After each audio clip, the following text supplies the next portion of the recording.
Good evening, everybody, and welcome to the meeting. I would like to convey the congratulations of the Council to Jill Addy, Children and Family Services Service, who has been awarded the title of Queen's Nurse by the Queen's Nurse Institute in recognition of her continued commitment to improve the standards of care given to patients and clients over the 30 years of nursing. Jill's achievement was recognized at an award ceremony in London on 21st June. And I would like also now to present Jill with a token of some recognition of her behalf of the Council.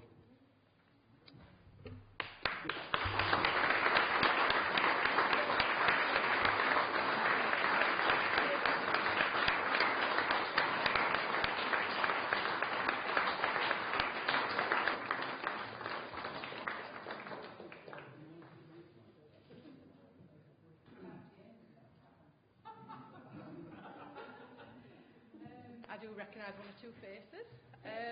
Thank you for inviting me this evening for this. Just because people won't know what a Queen's Nurse is, I am extremely proud to have this. I feel really humbled. So my job here, I am co-located in the council. I'm the designated nurse for looked after children and care leavers. I'm based up at Civic Centre 1 in children's social care. I have a small team of nurses that I manage, and our job is to make sure that the health needs of our looked after children and care leavers are the best they can be.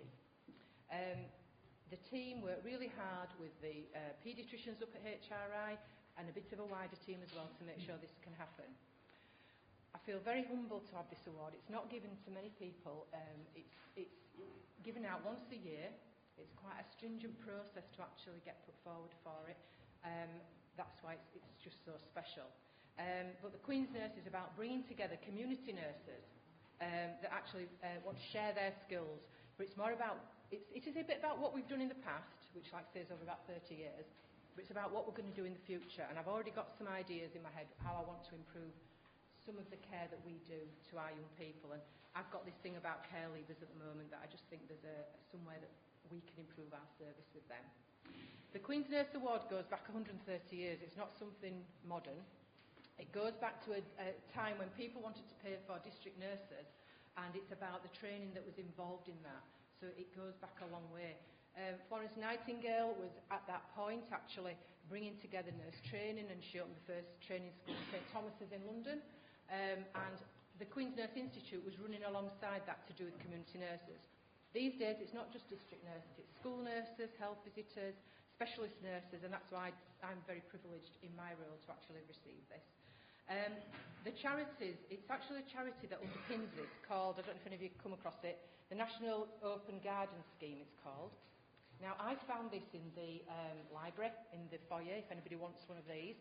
It does tell you on the back that they raised £3.1 million for charities including Macmillan, Marie Curie, Parkinson's, MS, etc. As a Queen's Nurse, I'm expected to visit some of these gardens. What a thing to do. And I did go to one recently. You've got to do it, haven't you? And when you go there, you've got to tell them you're a Queen's Nurse, because they give to this charity. They raise money by letting you into their gardens. Tea and cake always goes down well. And all the money goes to these charities that they raise for every year. So if anybody wants to go, this is a Yorkshire one. It's got them all inside about where you can go, how much it's in, etc. But from a Queen's Nurse point of view, we want to promote this because they just raise an enormous amount of money. So that's all. I know you've got a lot to get through today. I'm very proud of my badge, especially for you. I only did it for the badge, obviously. But thank you very much.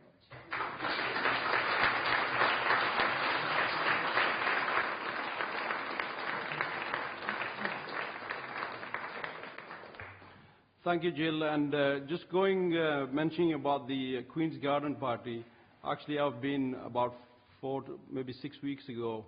Me and my wife, we both went, and unfortunately the weather wasn't that good, so we didn't go around the gardens. We had to come back, but it was really nice. You know, the way they welcome people. You know, when you go there, you know, especially the people who are working there are very down to earth. So I was really. Well, we did actually see the Queen. She came down. It was even, the weather wasn't nice, but she still walked down. So thank you very much. Thank you. Furthermore, can I also convey the Council's congratulations to Christina Fairhead of the CCG and Claire Borrow from Locala, who have also been awarded the title of the Queen's Nurse. So can we give them a round of applause?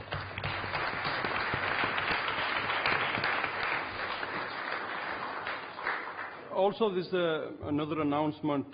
We will not be having a break as we normally have a 20 minutes break, because I think it's quite important that, you know, we have going through the full council some of the important issues that we need to debate, and we always run out of time. So I thought, you know, maybe it'll be nice that, you know, we could get to the next item.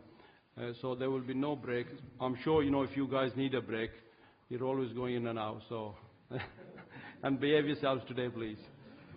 The other thing is, as you all know, that England won the Cricket World Cup, and it was a big achievement.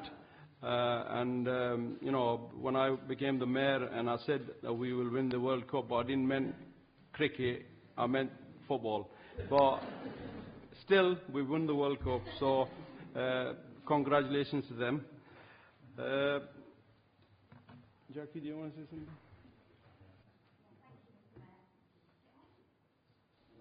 Yeah, can you hear me? Okay, because this is a good announcement. So, as we close for council today, we will be closing down this room and we will be reconfiguring it so that it will have a refresh for the next meeting that you attend in full council. So I'm putting a lot of pressure on the services to make sure the turnaround is done in the time frame that we anticipate. But what we will be bringing in will be some new IT, and I know that will go down very well, given the state of the screens, and some new audio equipment as well as just refreshing the room. So I just wanted members to know. Thank you, Jackie. Right, can we move on to, are there any apologies?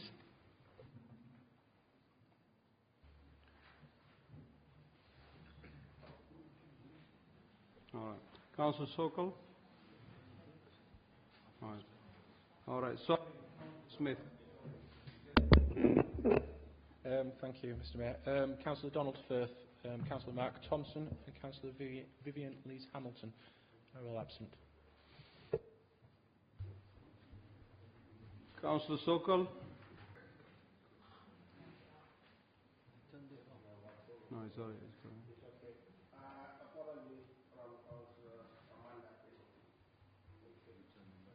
Thank you, Councillor Sokol. Councillor Monroe? Thank you, Mayor. Apologies from Councillor Cass Pinnock. Thank you. Thank you for that.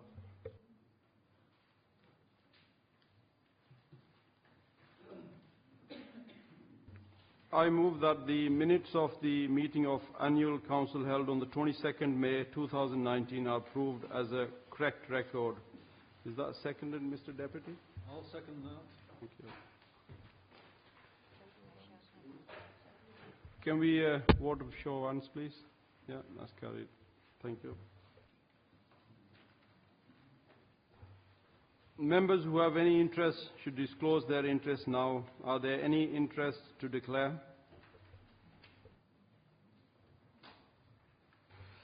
Can I remind any members who have declared an interest to complete the form and submit to the clerk by the end of the meeting?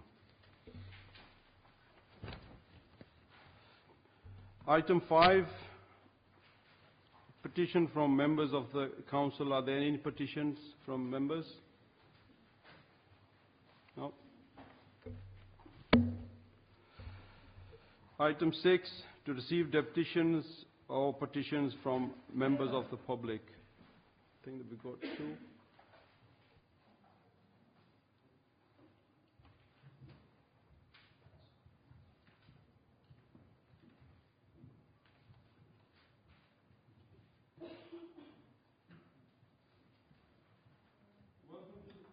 Welcome to the meeting. Please can you introduce yourself and subject matter of your petition. You have 5 minutes to present your petition. Thank you. I'm David Rawling, presenting a petition on behalf of the residents and drivers of the drive-through Clopton Village. We present this petition on behalf of some 4,000 for a bypass for Flockton, not just from residents, but from Emily and other neighbourhoods, and a great many who use the A637 Barnsley Road. A road not fit for purpose for far too long. Issues will only worsen. We have had some opposition. It will spoil the view. It will spoil our view. It will result in the destruction of hedgerows.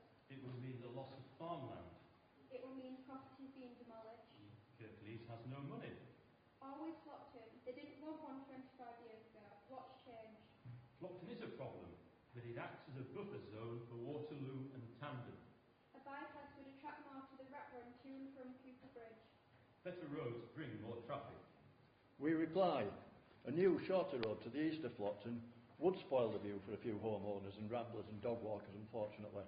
For those, a choice between keeping that view or being stuck in traffic every working day in the future, with the worsening air quality taking its toll. Perhaps they prefer to see their children or grandchildren, indeed any child, having to not only contend with this pollution on their way to and from school, but also have traffic speeding past them between the hazards or buffers for years to come, and prefer to put up with those drivers who think that restrictions don't apply to them. Too many driving at twice the new limit and more. New hedgerows and vegetation planted would more than make up for any losses. As for the relatively small loss of farmland, those who farm it may be quite happy with a decent contribution to their pension. No properties would need demolishing.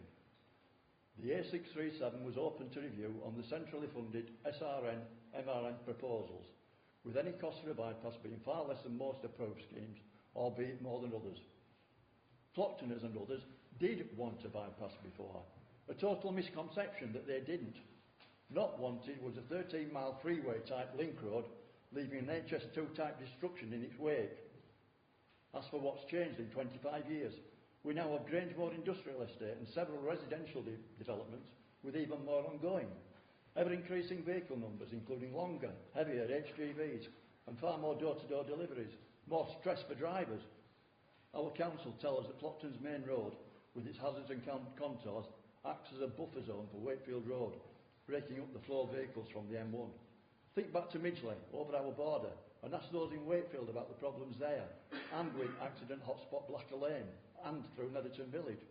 Ask their residents and road users about how the one-way system implemented many years ago impacts on them, and the recent effect of restrictions being tightened. Review the traffic buffers. Traffic lights at Midgley would allow safer passage for all vehicles, including service buses. All vehicles then able to travel both ways on this major road. Logistical and environmental improvements in one fell swoop. A roundabout each end of a bypass and one midway would have further impact. Some argue that traffic has a tendency to catch up with itself much of the time anyway, due to drivers going at varying speeds. It very often does in Flockton. Major new roads and vast developments are due to be built in the Cooper Bridge vicinity. But wouldn't new, better roads see many more travelling over the tops in both directions? OK for Cooper Bridge, but for Flockton, a demonstration in Flockton the other week gave a snapshot of what things could be like in the future. You may have seen this, or even been delayed by it. Apologies if so, but none to any wannabe F1 drivers or the abusive. Recent traffic data shows how bad things are. Check it out in bar chart form. We now have a trial 20 zone. The last throw of the dice, without regular enforcement, it's becoming a joke, to be truthful. MPs Paula Sherriff and Mary Craig, local council and parish council are all also supporting our campaign. The council's response to an initial petition signed by almost 800 more 18 months ago was that, given the revised DFT guidance, it is my opinion that it would be beneficial if a study was commissioned. The proposed study will look at the benefits of upgrading the A637. You've got 30 seconds. Also include a bypass of Flockton and the other interventions in the vicinity. The A637, a vital road on the government's MRN, major road network. This need is now in its octogenarian year. We've done our homework and reached our conclusion. Flockton does want a bypass. It most certainly needs one. A few don't seem to agree. Consider our petition. We look forward to the future debate by a democratic Kirklees. Enough from me for now. Thank you very much, sir.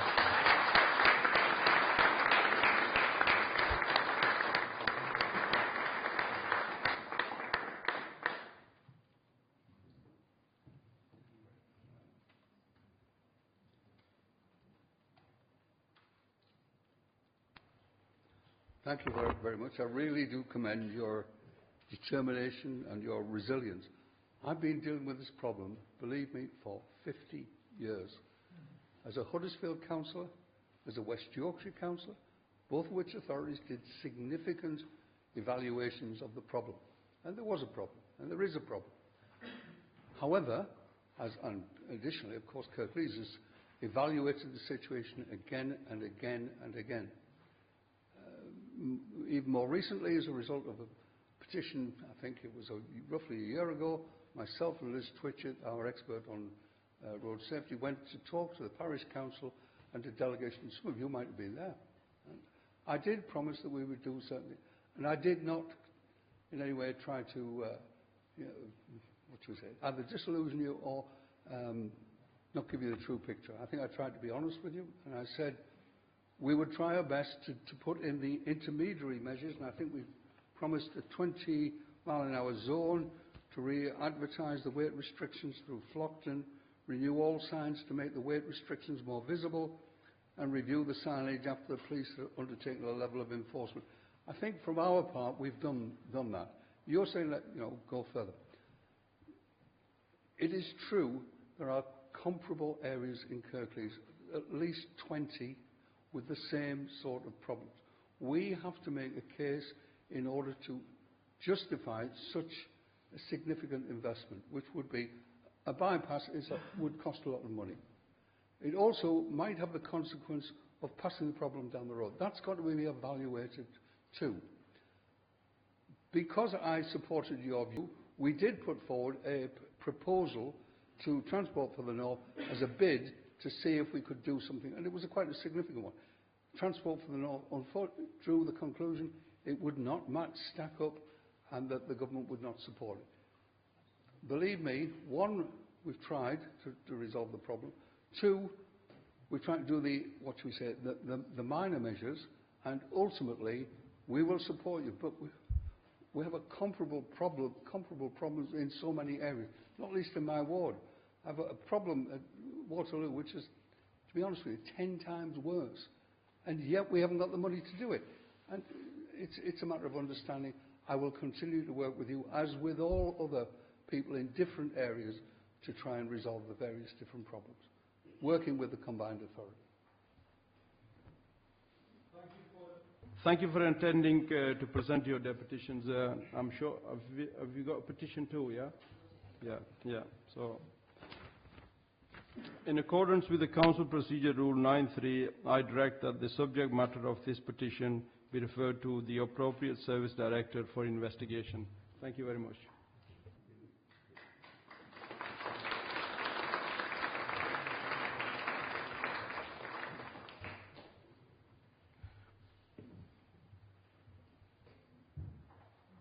Next.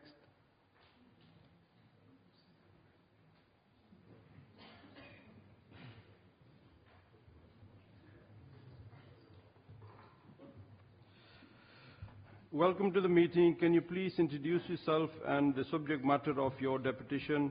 You have 5 minutes to present your deputation. You can start now. Thank you. Thank you. Good evening. My name is Ali Stouffer, and the four of us here tonight represent the Kirklees Climate Emergency Group. 6 months have now passed since this council agreed a motion which called a climate emergency. And since then, we have established our group to help support the aims of that motion. To address the scale of the climate crisis, we do need to reach out beyond the council and start to engage with everyone in Kirklees. It's not a matter for the council alone, but the council does have a really key role in working with the communities of Kirklees. We congratulate the council for establishing the working party in response to the motion, and we're pleased to see that they're now working hard to develop a considered response and action plan for the council. We're committed to supporting that process. Our invited observer delegates, together with a delegate from the Youth Council, are playing an active role to help that the final action plan will be as effective as possible. Our group is also working to help engage the wider community in Kirklees.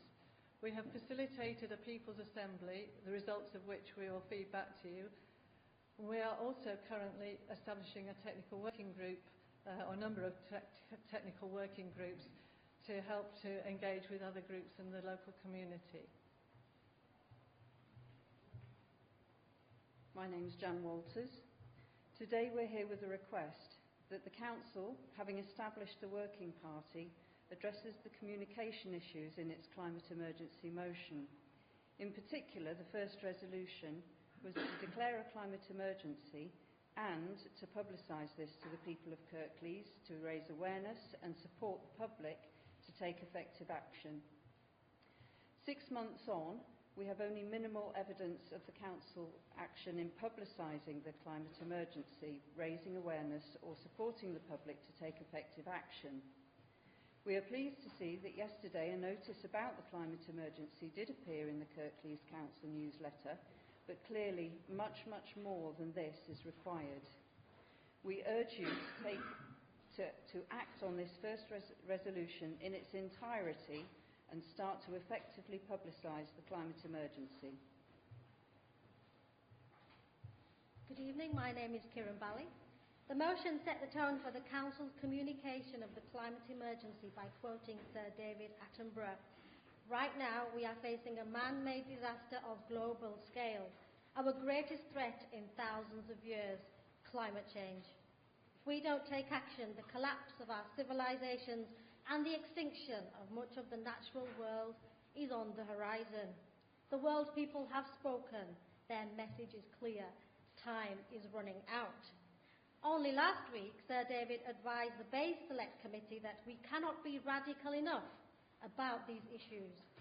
Last week, we also saw the West Yorkshire Combined Authority announce its commitment to be zero carbon by 2038 at the latest. This will mean a halving of emissions every 5 years, a rate which is absolutely unprecedented. As Roger Marsh, chair of the Leeds City Region Enterprise Fund, said, we have to make fundamental changes as a city region. We cannot shy away from this challenge. Today, we urge you as a council to treat this as the emergency that the motion recognises it is. Please speak about the nature of the climate emergency, and please do so as a matter of urgency. Hi, I'm Murray. We would like to remind the Council about the sixth resolution, a commitment which states that the Leader of the Council would write to the Minister of State for Climate Change and Industry, requesting that national policy is urgently developed to reflect the seriousness of this climate emergency, and to release the necessary funds to local authorities, which would allow them to take the necessary measures at local level. We would like to know whether this has been acted on, and if so, could the communication be made public, and if not, is there a plan to fulfil this resolution? Thank you for listening. In the face of this emergency, we all need to work together on this. To do 30 seconds. And to do it more quickly. The Kirklees Climate Emergency Group has been set up to help support you in any way that we can on this. As Sir David Attenborough said, time is running out. My generation will inherit the world you leave behind, so please treat this as the emergency it truly is, and do everything you can, and please do it now.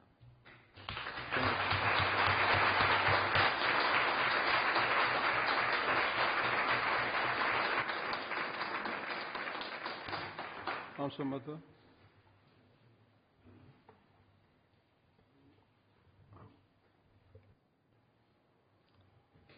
Thank you very much.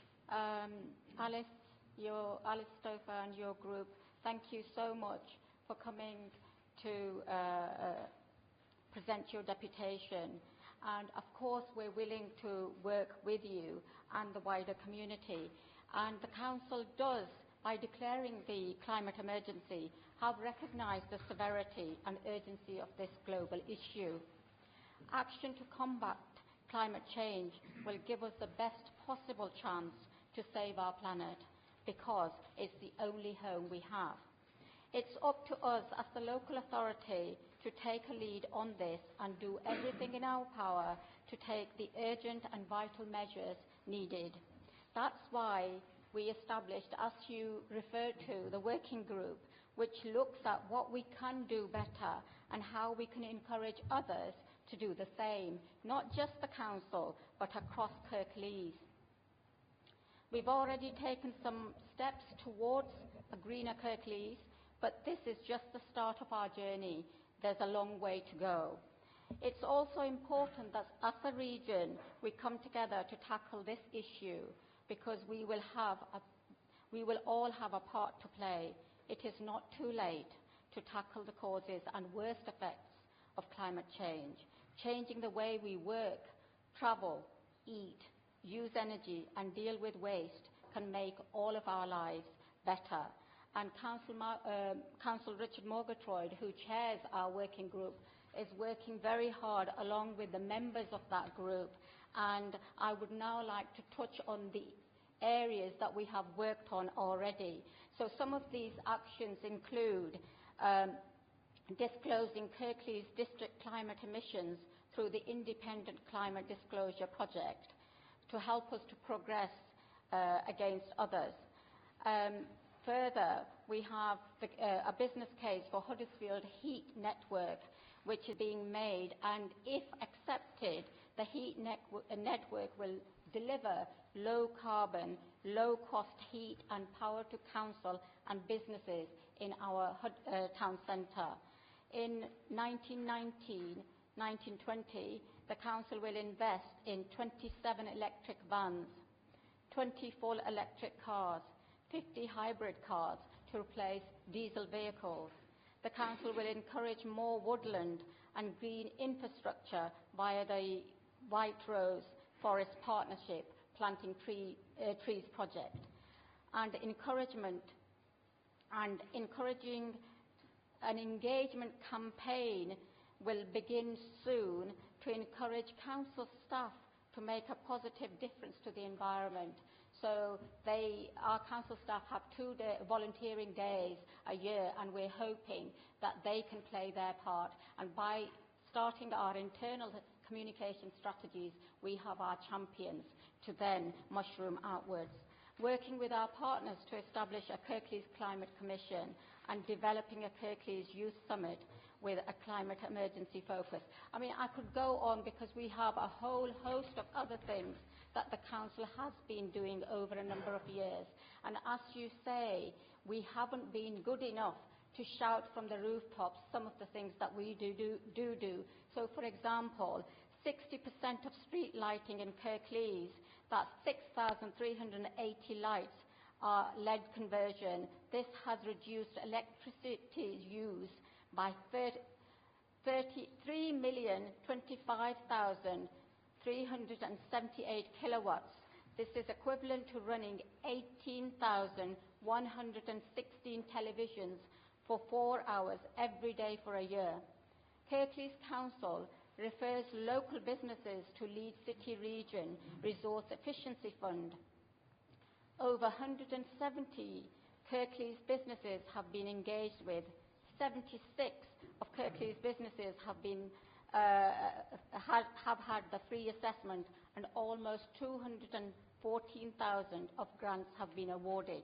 Now, I could go on if the Mayor allows me to mention just a few more initiatives that we've been working on. Yeah, you can carry on, that's fine. Okay, thank you very much. So, in total, the assessments have given our businesses 214,000 worth of grants. 609 tonnes of carbon dioxide savings have been made.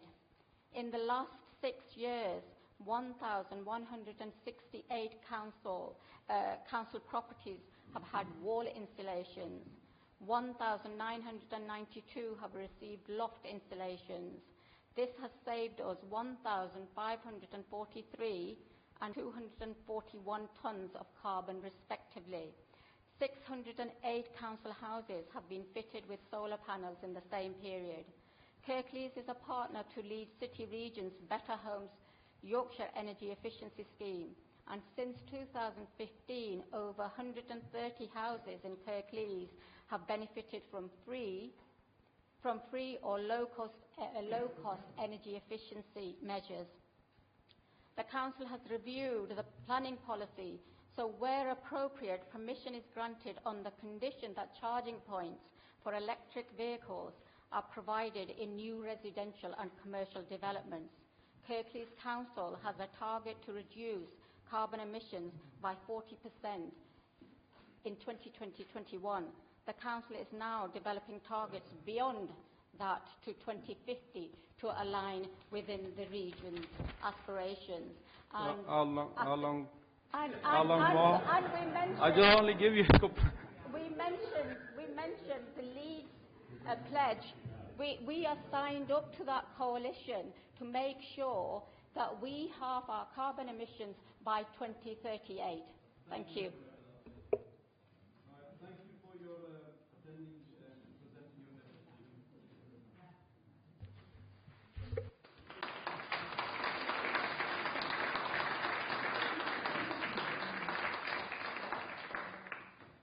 Are there any petitions? No.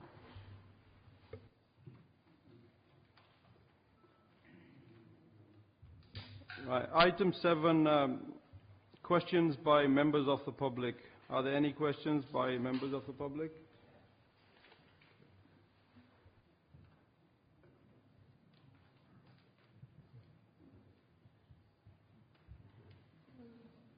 Right. Welcome to the meeting. Please introduce yourself to members, stating your name and to whom your question is addressed to, and ask your question, please. Thank you.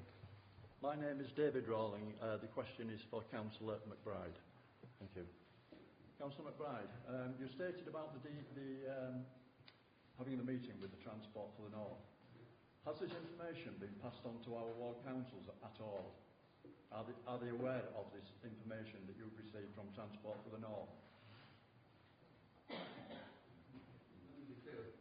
Transport for the North were putting together or looking at bids to bid on funding to look at key issue. We put that forward to them. They, in turn, prioritised putting schemes forward from the North within that funding regime. That's the way it worked.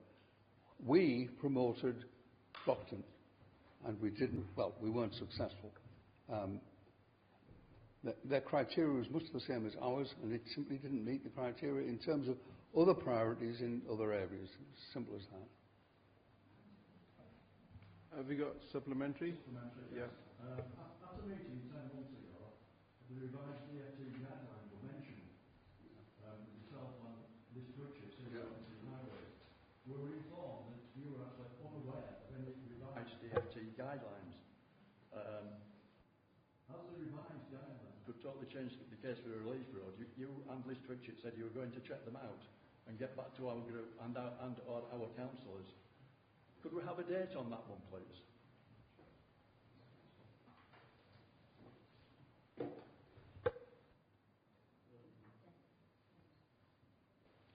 I presume that the officers had done that. If they haven't, I will certainly follow it up and ask that that information is passed on.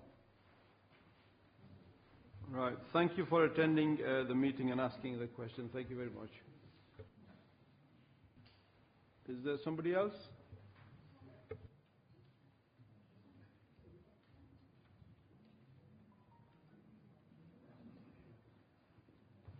Welcome to the meeting. Please introduce yourself to members and stating your name and to whom your question is addressed to, and ask your question now, please. Thank you. So, as a representative of the young people of Flockton who experience the dangers of this road to get to school every day, what message should I take back to them in response to our concerns?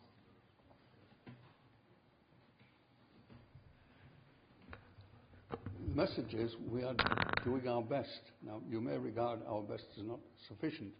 We're taking the powers and taking the actions that we are capable of doing within the resources we have. The major ask is for a bypass. We haven't got the resource to do it. It's almost as simple as that. However, it is still on the agenda, as so many other places are. So we're not ignoring the issue. It's simply we're doing what we can. And you may remember your mother, I think, is it your mother? Remembers the conversation. Yeah. Remembers the conversation. Well, the interim measures, we said we would try and deliver, and I think we have, for the most part. I think that's true, is it not? Yes, of course. Yes, yeah. Yeah, we really do actually appreciate the things that you said are in place. We have the 20 mile an hour, we have these things. But you said that the problem at Waterloo is 10 times worse, and we have in Flockton total sympathy with anyone else in the authority suffering the same problems. Please believe us on that. But what I would say is that Waterloo has the traffic problem, but it also has suitable pavements and wide roads, and we really don't have that. And the traffic's awful, but as I've come time and time again said, and brought my children and dragged them into it, but it's safety. It is so important to us as a teacher. Can we have a question, please? So the question was there, what can we take back? This was my supplementary, and what I say to you is it really as bad at Waterloo in terms of safety, not traffic? Safety in terms of the number of accidents. And also vehicular pedestrian interactions. And of course down there they are massive, and in your area they're relatively small. That it does not make them insignificant. There are problems, and believe me, by saying there's not a great deal more that we can do than we have already done, it doesn't give me any pleasure to say, oh, and it is not a question of not being on your side, quite the contrary.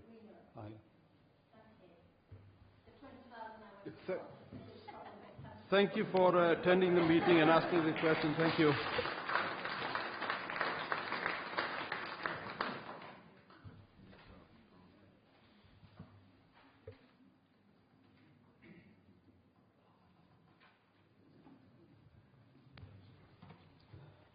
Following a submission of a petition which exceeded 3,000 signatures requesting that...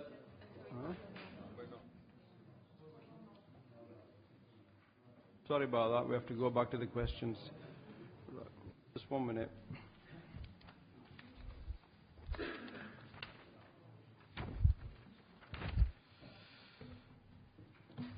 Welcome to the meeting. Please introduce yourself to the members, stating your name and whom your question is addressed to, and ask your question now. Thank you. Thank you, Mr. Mayor. My name is Mr. Tajinder Aziz. I'm a former London councillor, so I appreciate time is of the essence and everything's important to someone. I have 2 questions on the codes of conduct for a person in public office. And bear with me if it's involved. I'll try and speed through as quickly as I can. Without prejudice to the facts, what are my responsibilities as a British citizen and as a Kirklees resident if I am aware of any of the following: a possible breach of the codes of conduct for a person in public office; 2, racism; 3, discriminatory practices; 4, unfairness; 5, failure to carry out due process; 6, failure to undertake due diligence; 7, collusion between political parties which is undeclared; collusion between any parties, for example a local Kirklees Metropolitan Council or councillors and or a local member of Parliament, and or any other individual person, entity, organisation, company, board, cohort and or interest group, and or any section of the community or society. 9, complicity with regard to the same. I won't repeat myself. 10, negligence, neglect, incompetence and or failure to carry out the duties, functions and or responsibilities of a public office and the consequent roles undertaken as part thereof. 11, failure to make representations properly. Can we get to the question, please? It's only question time. It's not a statement here. Yeah, so can we come to the question, please? Well, the question is, with regard to all of these particular matters, what are my responsibilities as a Kirklees resident to report these matters? So, was that the question, and who do you want the answer from? That's the council leader.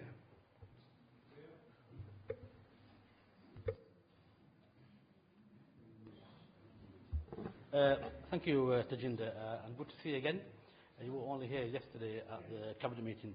There was a lot of things that you had on your list, and I couldn't really understand what the question was. But if you are saying that all the principles you outlined do we abide by them? Yes, we do, because you made a lot of remarks about everybody and everything. And I can assure you that we actually carry out all the due diligence, all the checks in a transparent and robust way. And if you have any issues that you want to raise, you can raise them through our Solicitor of the Council. And her role is in statute, and our solicitor will investigate them fully and robustly. And there will be no cover-up. Nobody in this council chamber from any party, as far as I'm concerned, has made any cover-ups. So the allegations you make are serious. If you have any other questions, I suggest you put them in writing formally to the Solicitor of the Council. Thank you. Yes, you do. Yes, you do. Any accusations yet? I've just asked of my responsibilities and the processes, and you've answered that. But if I may then go on to my second question, and that refers that's as follows. Will Kirklees Metropolitan Council provide me with a copy of any and all representations made which relate to Ambury Community School, documents regarding the previous merger or amalgamation which brought it into existence as a community school, documents, reports, agreements regarding the PPP, PPI, PFI, which I've referred to as they relate to Ambury Community School or previous related entities. Complete and comprehensive list of documents, reports, and information which have been classified as confidential or exempt. The reason for withholding each individual item and under which legislation, chapter, section and clause. By letter, email or other written communication. Notes by Kirklees Metropolitan officers of the verbal representations made by councillors, local members of Parliament, Kirklees parents and children at Ambury Community School and other Kirklees schools that any possible changes... Can you now make it, just, could you please just ask the question, because, you're just reading stuff out, and just come to the question and they'll answer your question, because we've got other business to do after this, so could you please come to the point? I'm just winding up, Mr Mayor, or will I have to make specific individual applications under the Freedom of Information Act 2000, and each application will have to be separately recorded and the corresponding information provided to be made available on public record? Thank you. Councillor Pando. Thank you, Jacinda, and it's good that you put on record that you're not making any accusations, so at least we're clear about that. In terms of all the other stuff, if you can I finish, please? If you can put that request to the council, and whatever we can, we will provide you with, and the Solicitor of the Council will advise me in terms of what she can do and what she can't do. We need to make sure we actually go by the book. Thank you. Yeah, thank you very much for your question. That's it. No, you don't. Thank you very much. Thank you.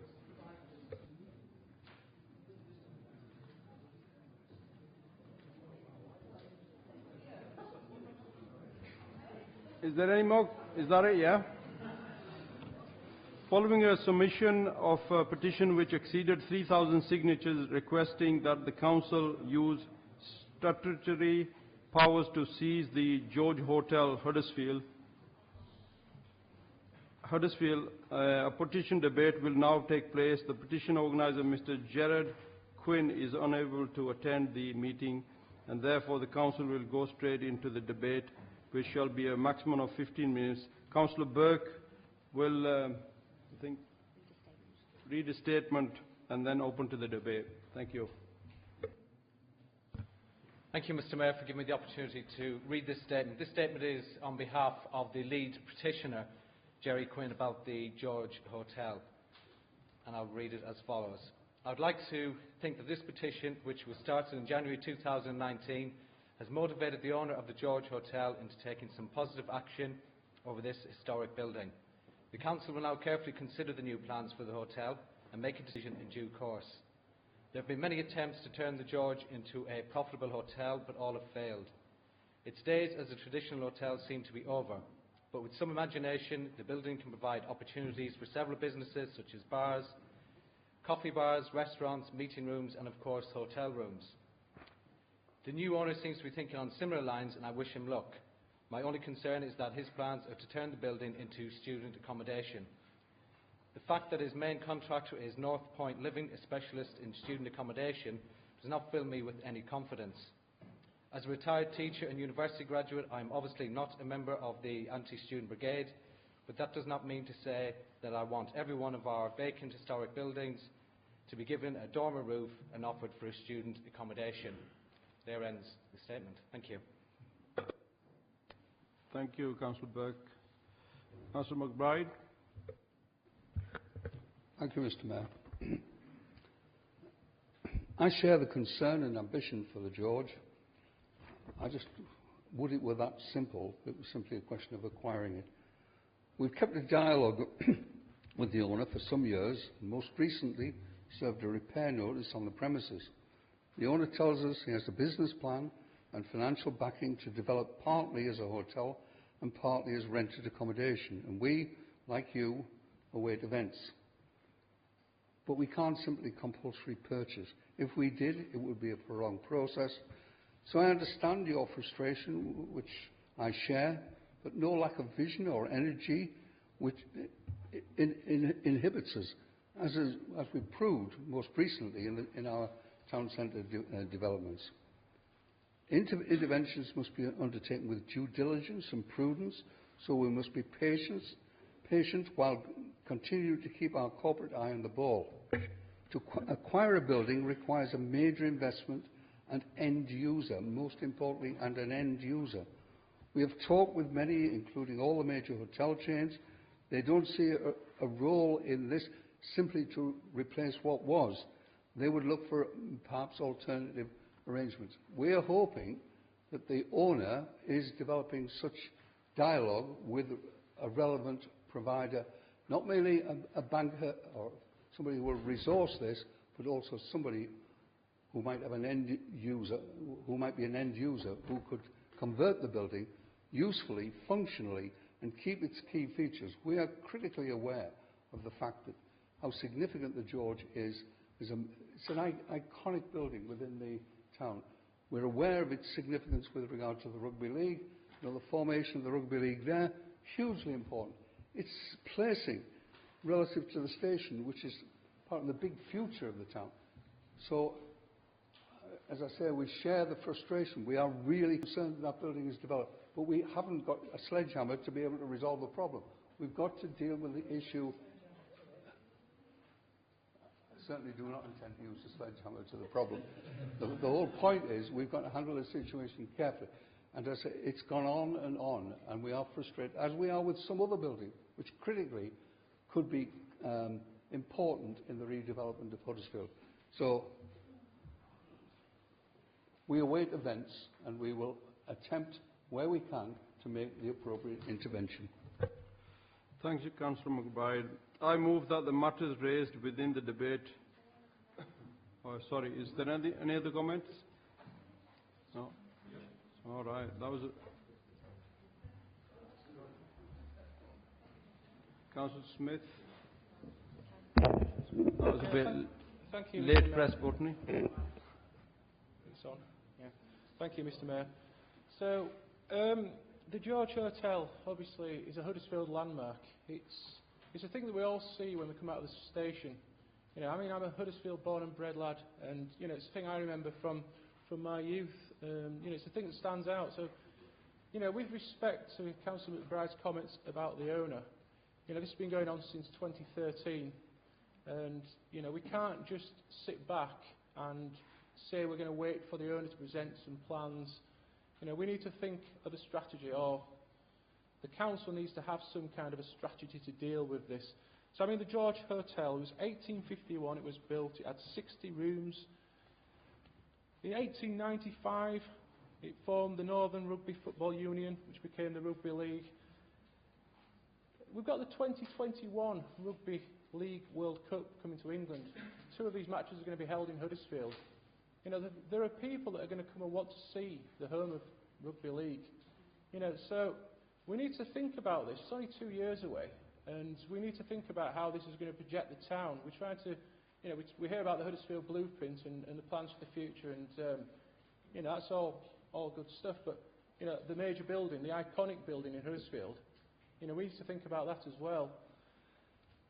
We spoke about, or Councillor McBride spoke about compulsory purchase, and I don't know fully what the law says about this, but I do believe that there is a criteria for compulsory purchase in listed buildings.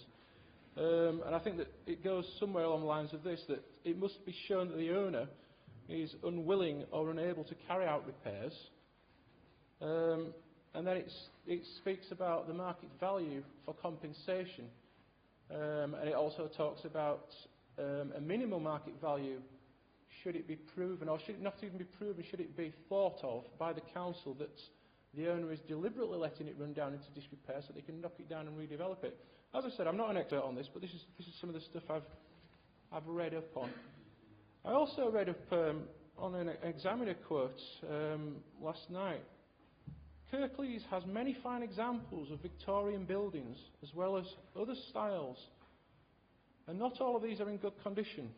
We will be making the most of the... I've not got my glasses on. Something available. The help available from English Heritage. No, I can't use those, Martin. I'll use my own. We'll be making the most of the help available from English Heritage to assess what is out there and what needs to be improved. And I believe that was a quote from Councillor McBride himself. There are precedents as well. Pioneer House is a subject of £3 million transformation, jointly funded by this council and the Heritage Lottery Fund. There was a pub in Dewsbury, I believe, called The Anchor, which was purchased by the council and subsequently demolished. So the nub of the question, and what I really want to say is, I don't know what the answer is. I just want to see that there is a policy for dealing with this building, and I don't think that policy should be, let's wait until the owner decides what to do with it, because we've been waiting for that for 6 years, and it's not happening. Thank you. Thank you. Councillor Cooper. So it is a crying shame, isn't it, that we've got the Huddersfield Food and Drink Festival that'll be coming in a couple of weeks, and right there, right next door to the Huddersfield Food and Drink Festival, will be an empty George Hotel, which could have been full of people visiting the area, putting money into the local economy, and it's appalling that that's carrying on. So the question before us is about compulsory purchase. Should the council compulsorily purchase the George Hotel to actually get some life back into it? And that will be about the fact that we do not have confidence in the owner currently, and we don't have confidence in their business plan. But for us to do that, we would need a business plan as well. We would need to understand what we are going to do as a council to actually make sure that it becomes an asset and that it's got a viable, sustainable future. So what might the elements of that business plan be? Obviously, it's got our customers. It's got our people in it. It's got our people there who are in it. And I think one of the things we could really do with is a link with the university. The university has lots and lots of people visiting the area, obviously parents, obviously visiting lecturers. Loads of people actually come into the area, and I think a strong link with the university could well help us actually get more people to actually use that hotel. But not just the university, the other educational institution we should be working with is Kirklees College. They've got a very strong hospitality sector there, and actually using those students, working with them to actually give them an experience working in a real hotel could be something that helps their careers as well, but also is a source of good labour for people and good work for people in the area. So yeah, we've got to think about what it is. What are the elements of our business plan for George Hotel, which will actually give it a sustainable future? We need to be the people who are thinking about those sort of things if we are to take on compulsory purchase. Thank you, Councillor Cooper. Councillor A. Smith. Well, just to echo some of the previous sentiments, it is an absolutely beautiful Grade 2 listed building of historic significance, and it's a prominent place. It's the gateway to the town, to the train station, set in a beautiful square, and something really needs to be done. some sort of sympathetic restoration, and if public funds are used, then they should be spent prudently, obviously. I think if that's going to happen as well, we need to be mindful of the short time frame to get anything done before the Rugby League World Cup comes. That's not very far away at all, and I don't think it's sensible for anybody to expect that anything significant can be done before then. But I think, in short, we can't just sit back and let nothing happen. You know, if we are not happy that the owners are taking some positive action, we need to put together our own plan and use public funds to rescue this significant building. Thank you.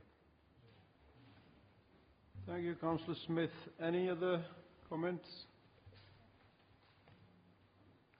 I move that the matters raised within the debate be received and noted. Thank you.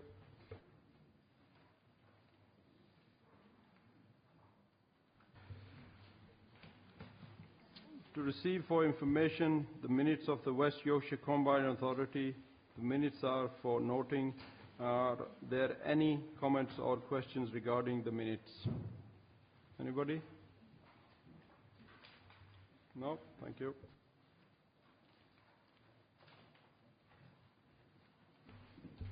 Item 10, page 63, Preventing Homeless and Rough Sleeping Strategy. Councillor Scott. Thank you. Thank you, Mr Mayor. I'm delighted to bring to you this draft strategy today to full council for discussion and formal approval. This is in line with the current legislation and the council's own constitution. So why is it here today? And before you say it, last time we didn't have it, but you should all have it in your packs. The Government Ministry of Housing and Community and Local Government have said that the local housing authorities are expected to develop local strategies to show how they will prevent and reduce homelessness and tackle rough sleeping in their area. Strategies are to be reviewed and updated by winter 2019 and published on the local authority's website. Kirklees Preventing Homelessness and Rough Sleeping Strategy covers the period from 2018 to 2023. It's been drafted in response to central government's directive. The strategy sets out the principles of how we will achieve our ambitions for homelessness prevention, including people who are sleeping risk or at risk of it. These include working together with partners across Kirklees to develop this strategy, most importantly with people who have lived the experience of homelessness and rough sleeping. The focus within the strategy is one of prevention, so that we can work in partnership to prevent the crisis of someone becoming homeless, and in doing so we are contributing to achieving the wider outcomes for the residents in Kirklees and that the council also wishes to see. Where homelessness cannot be prevented, we will try to relieve someone from homelessness as quickly as possible, including where the people are sleeping rough. Within the strategy, we recognise that the council can't do this alone, and that preventing homelessness requires support, commitment, input of resources of the wider partnership. This approach will be further reflected as we continue the engagement with our partners and then developing and agreeing a detailed strategy action plan. The strategy takes a strengths-based approach to addressing homelessness. It recognises that people's strength and capacity for change, as well as the need to identify support needs and how they can best be met. Additionally, we will use the place-based approach and understanding the importance of people's local support networks and their community, and how people access services and the support. Homelessness Reduction Act 2017 has seen additional funding called New Burdens Money being awarded to local authorities, and this funding together with Flexible Homelessness Support Grant is being used to support our ambition of the prevention of homelessness and to support the provision of temporary accommodation. The Council's ambition for housing growth is meeting the local future housing supply demand, including targeted support to vulnerable residents, and this is also reflected in the Council budget plans and capital funding for 2018 and 2024. However, There is an acknowledging grow of financial pressures on this council, where we may still have bed and breakfast, have to use bed and breakfast for temporary accommodation, given the increasing number of people who are statutorily homeless and have complex needs. There is still uncertainty around the government's funding beyond 2019-20, including the ad hoc government grants on preventing homeless and rough sleeping agenda, which we do not extend below 2019-20. So this is really crucial that we have to get something done. Lobby the government in order to get more funding. This is a crisis, and it's a long-term risk to our budget plans for the future. Thank you. Thank you, Councillor Scott. Councillor Munro. Thank you, Mayor. 18 months ago, I was fortunate to be invited along by a friend to a meeting at Huddersfield Mission, where they were compiling a guide for best practice for people sleeping rough on our streets. The reason for my visit was born out of a concern for people sleeping on the streets in cold weather.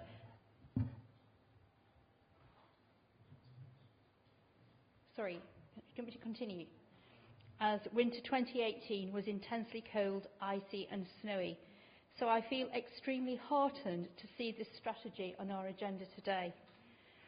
The strategy identifies what the challenges and issues are and sets out the implications for this council in relation to the Homelessness Reduction Act 2017. This act places a mandatory duty on LAs to work to prevent homelessness for all households at risk.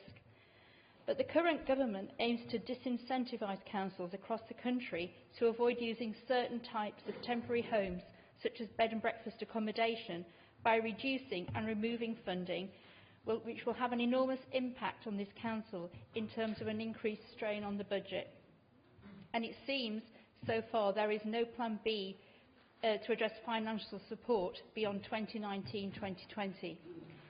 It is clear no one should face prejudice when it comes to housing, but I wonder how such homeless families and people will be housed in the future.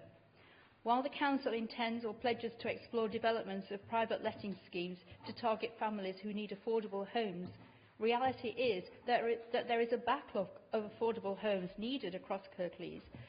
In 2016, according to the Strategic Housing Market Assessment, there were 1,049 required to be built across Kirklees over the next 5 years to address this need.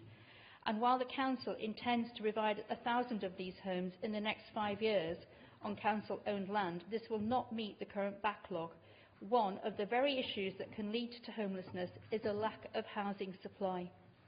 Additionally, demand for social housing is growing, and as at November 2018, there are around 13,500 households registered with Choose and Move, with only 2,000 to 2,500 allocations per year. While further possibilities highlighted are a relaunch of the Kirklees Landlord Accreditation Scheme and an improvement to access to the rental sector, these are pledges, so it seems much work is still to be done. We therefore need to see rapid progress on this strategy in the near future. Thank you. Thank you for that, Councillor Munro. I'm sorry, I think I've skipped seconding, I think. And can I bring you in at last? Can I take all these other people and then you can come at last? Councillor Burke. Thank you, Mr. Mayor. I welcome the Preventing Homelessness and Rough Sleeping strategy. This, I hope, will build on the good work that already exists within the Council of helping and assisting those most in need. I think we would all want a country free from homelessness, where everyone has a place to call home and the support they need to keep it. I want us to do this in a meaningful way in Kirklees and not just ticking a box because we've been told to create a strategy by government. We've got to remember anyone can become homeless. There's no single reason why someone can end up without a home. Conservative welfare reforms and cuts to council budgets have certainly contributed to the rise in rough sleeping and homelessness. I believe we can end homelessness, but we can only do that with the right approach from housing and other sectors, from experts by experience and from government and funders. We need a greater mix of short-term and long-term accommodation. It looks to me that we are lacking this currently in the long-term accommodation strategy that we have, and I think that is something that we could probably perhaps do a little better. I've experienced dealing with homelessness and rough sleeping in my own ward, and it wasn't a positive experience. I've done this working with colleagues Councillor Eastwood and Councillor Smith It was a totally disjointed approach, where partners and agencies were working in isolation and everyone had no idea of what was going on. And that was seen and plain for us to see from the outside looking and thinking, how can we support somebody who's become homeless in our area? We need to act faster to prevent people from losing their homes. We need to ensure if you do become homeless, it's for the shortest time possible. Provide those with complex problems with long-term housing and help they need. Support people to realise their potential and avoid becoming homeless again. Provide a clear way for us and any individual to access and seek support for those who need it, starting with ward members. One of the biggest threats to this strategy that I see is the government's policies.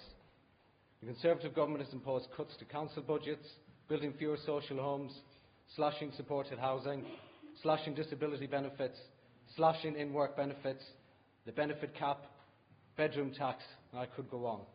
I believe everyone should have a place to call home and the support they need to keep it. Thank you.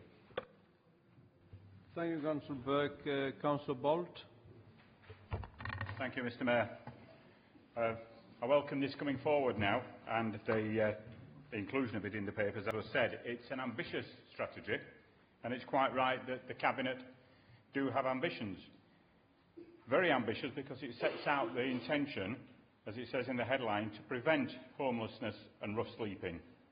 So that if this strategy has been prepared with realistic background, no one in Kirklees will be homeless or rough sleeping in 4 years. We don't have any measurable outcomes, though. We know through our work on scrutiny over the last couple of years that there are regular census reports done on the number of rough sleepers taken as snapshot surveys. It would be helpful when we're talking about preventing, or indeed if we're seeking to reduce equally, that if we had those initial baselines, that we have something that we can come back and test these things again. When this went to Cabinet before, I did ask at that time that consideration was given to our responsibility and rights under the Military Covenant. And I noticed that in the engagement of this, no reference is made to any engagement with military organisations or military support groups. Because we have a responsibility, and it should be enshrined in this, that when we have homeless or rough sleepers, there is an aspect of that that asks the basic question, have you had military service? If so, our responsibility kicks in as the Military Covenant. Anyone driving around the ring road of Huddersfield must ask the Council if we want to provide interim or short-term transition, why aren't we looking then at vacant buildings such as Crown House or the other one next to it near Sainsbury's, or indeed other empty buildings in Huddersfield and Kirklees as mentioned. We saw with what happened at Aldgate House, that Aldgate House, the former Fortress Kirklees headquarters, has now been turned into living accommodation. So it can't be beyond the wit of man to do the same on the other side of the ring road and turn these into accommodation units so that we can reduce or prevent homelessness and particularly rough sleeping. We know that there are individual problems, and that's something again that's come out through scrutiny, that every rough sleeper has their own story.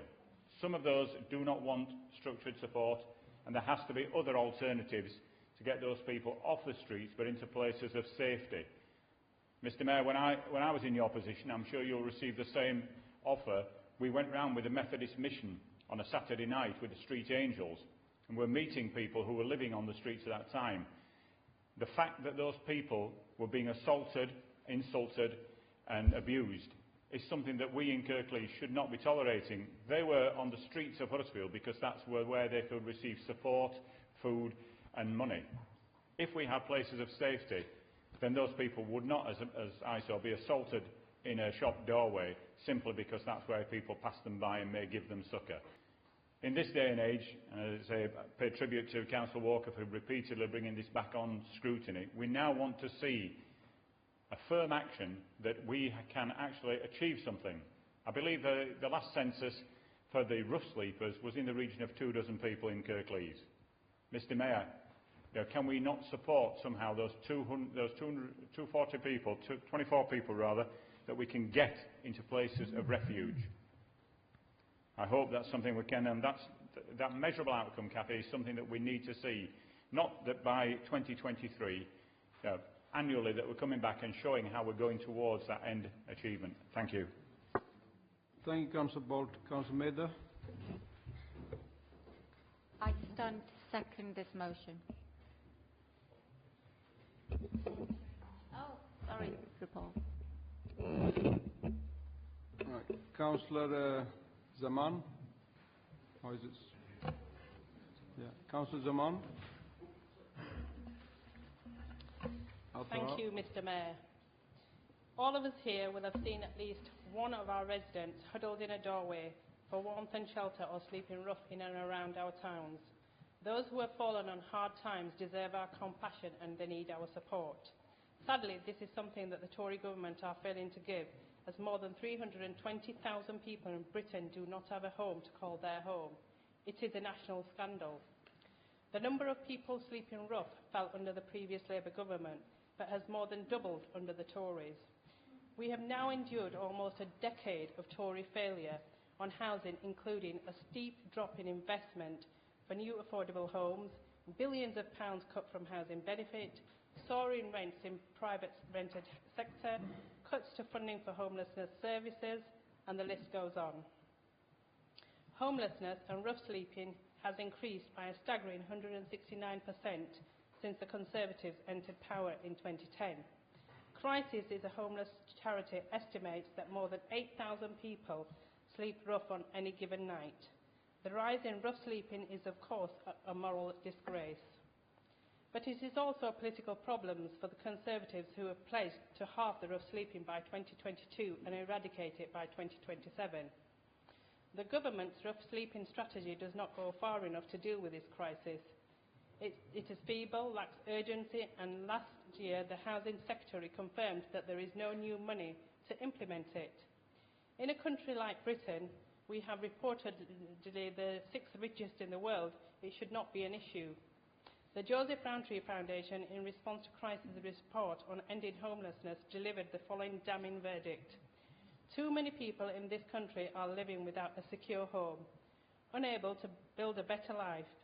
Over 1.5 million people are destitute in 2017 and 2018, meaning they are unable to provide the bare essentials for themselves and their families. The simple fact that is absolutely everyone should have a roof over their head, and that is why we must do all we can to support the most vulnerable in our society and to get support they desperately need. This strategy before us is centred on working with people affected by homelessness, enabling and empowering them to develop skills, resilience and improvement in their health and well-being, and they need to move on to a more settled, happy and stable situation. Therefore, Mr Mayor, I support the Kirklees Preventing Homeless and Rough Sleeping Strategy to be formally approved. Thank you, Councillor Zaman. Councillor Hill. Thank you, Mr Mayor. I'm pleased to be able to support this strategy, although less pleased that it's needed. I do want to just point out, as the strategy acknowledges, that homelessness is not just an issue of visible rough sleeping.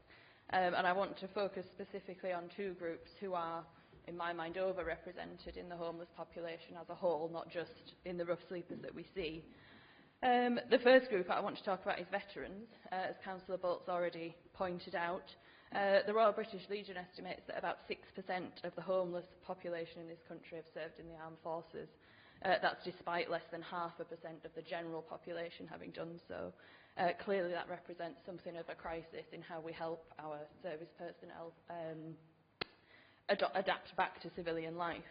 And to me it represents one of the most cruel injustices, that we send people out, regardless of your view on conflicts around the world, that we send people out on our behalf and then do virtually nothing to help them reassimilate when they return. We've just passed the anniversary of D-Day.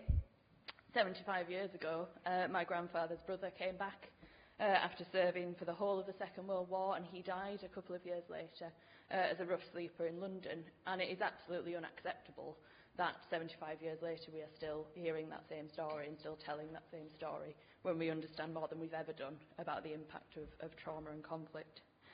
The second group that I want to talk about is homeless people who are also in work. Shelter estimated that 55% of the families accessing their temporary accommodation consisted of at least one working adult. That equates to about 33,000 families and 123,130 children living in temporary accommodation over the last year. That is an increase of 80% over the last 10 years. The most common cause that people reported, number one, was single women leaving a violent partner with their children. After that was a sudden and unexpected loss of income. So the loss of hours on a 0 hours contract, a sudden benefit sanction, insecure employment, or the end of a short-term tenancy.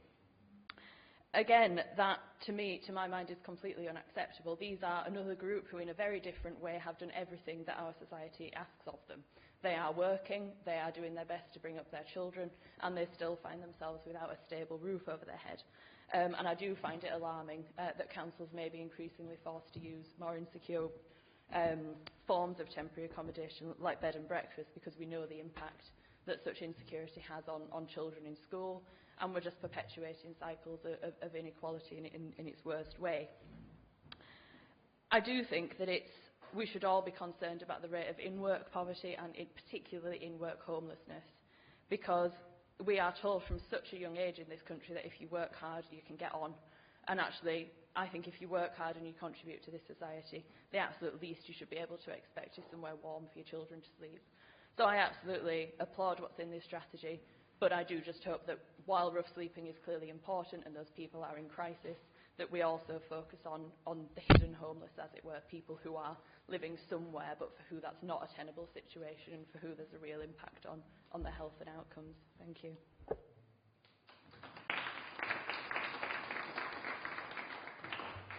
Thank you, Councillor Hill. Councillor Pattison. Thank you, Mr Mayor. Well, first of all, I must make an apology because I didn't declare an interest right at the beginning, and I will now, in as far as I'm Vice Chair of Fusion Housing. Fusion Housing is something I've been involved with for 35 years, God help us. And thinking back, I have also been involved with the homelessness, either working for a charity or supporting a charity since the days of the Cathy Come Home documentary. It's a long time, and in some ways it hasn't got any better. I'm really pleased to see this strategy here. I think it does go some way to making that better, but homelessness has become more and more complicated over the years. It's never been helped by various different pieces of legislation that have come through over the years. I'm actually going to say that it's not an issue of housing either. It's not, technically, yes, you want a roof over your head, but just giving somebody a roof over their head isn't sufficient. And housing or homelessness has always been a bit of a revolving door, whereby you give somebody a property, they live there for 6 months, they're unable to cope in that property, and they're back on the streets again. It's a revolving door, often, is homelessness, and that's the sort of thing that you find with sofa sleepers, whereby they get into a habit of being on somebody's sofa, a different sofa, or amongst friends. They're finally given a property of their own, but they're lonely. They've got a roof over their head, but they're lonely, and they're there without support, and they go back to sofa sleeping. It's a chicken and egg situation, because if you haven't got a job, you can't afford the rent. Without that job, you can't get a house to pay the rent. It's a chicken and egg situation, and it's a catch-22 situation as well. So it's far more complicated than just having a roof over your head. And as Erin has pointed out, some of those who are rough sleepers are those that we perhaps don't expect to see there, like veterans, but also ex-offenders, care leavers. All these people are people for whom find life, as we perhaps know it, far too difficult to cope with just a roof over your head. So there has to be so much personal support, not just in hand-holding, but in training, in life skills, to get a job, to be able to understand the benefit system, to help overcome that loneliness, and even to get a pot and pan and a bit of some furniture as well in that accommodation. So much personal support has to go in to providing somebody with that roof over their head and being able to turn that into a home. I do hope that this strategy helps with that. I do believe it does go some way, but I'm prepared to, well, not prepared, but I no doubt will see very little, well, hopefully I will see some improvement in homelessness and rough sleeping over the next 10 years, but let's see. Thank you, Councillor Pattison. Councillor Simpson. Thank you very much, Mr Mayor. I'm delighted to speak today in support of the strategy, and I'd like to thank Councillor Scott and all of the officers for their hard work on it. The strategy recognises some really important facts, articulates a positive vision and commits us to real improvements. Back when I was a student, all those years ago, when Councillor Kendrick was in her mere 70s, I co-ran co-led a student-led charitable homelessness support group.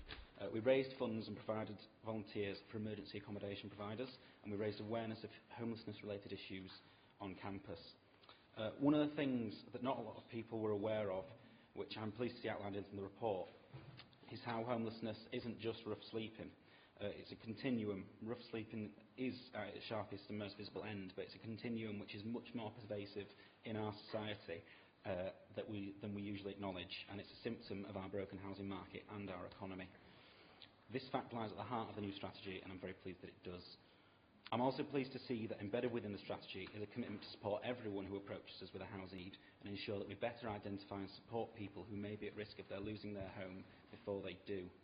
In particular, I was happy to see a mention of supporting people with protected characteristics, mental health needs, people in abusive relationships, and young people who are asked to leave their home because of a breakdown of relationship. The LGBT community are more likely than any other group to fall into one and all of these categories and find it difficult to access services. So I do hope that we continue our work to ensure that we support all of our residents, but in particular those who are most vulnerable. It's also important to note what is identified in the report and nationally as the key drivers for the increase in rough sleeping, the impact of welfare reforms and the reduction in funding for services. So I look forward to seeing how our colleagues, the architects of austerity and the co-authors over there, how they vote on this. Given what Councillor Burke said earlier, we should bear in mind what Pauline Mackenzie, former Special Advisor to Nick Clegg, says on the primacy of opposing welfare reforms. And I'm going to quote her now. The Lib Dem minister started agitating for a 5p charge on plastic bags. It took us months to persuade Cameron and Osborne. We finally got it. We finally got the policy in an eve of conference trade in return for tightening benefit sanctions. As I say, I look forward to seeing how those colleagues acknowledge the impact of the welfare reforms and the impact of cuts under the coalition and current government, and noting it in their acceptance of this report today. It's a great report, and I welcome it wholeheartedly.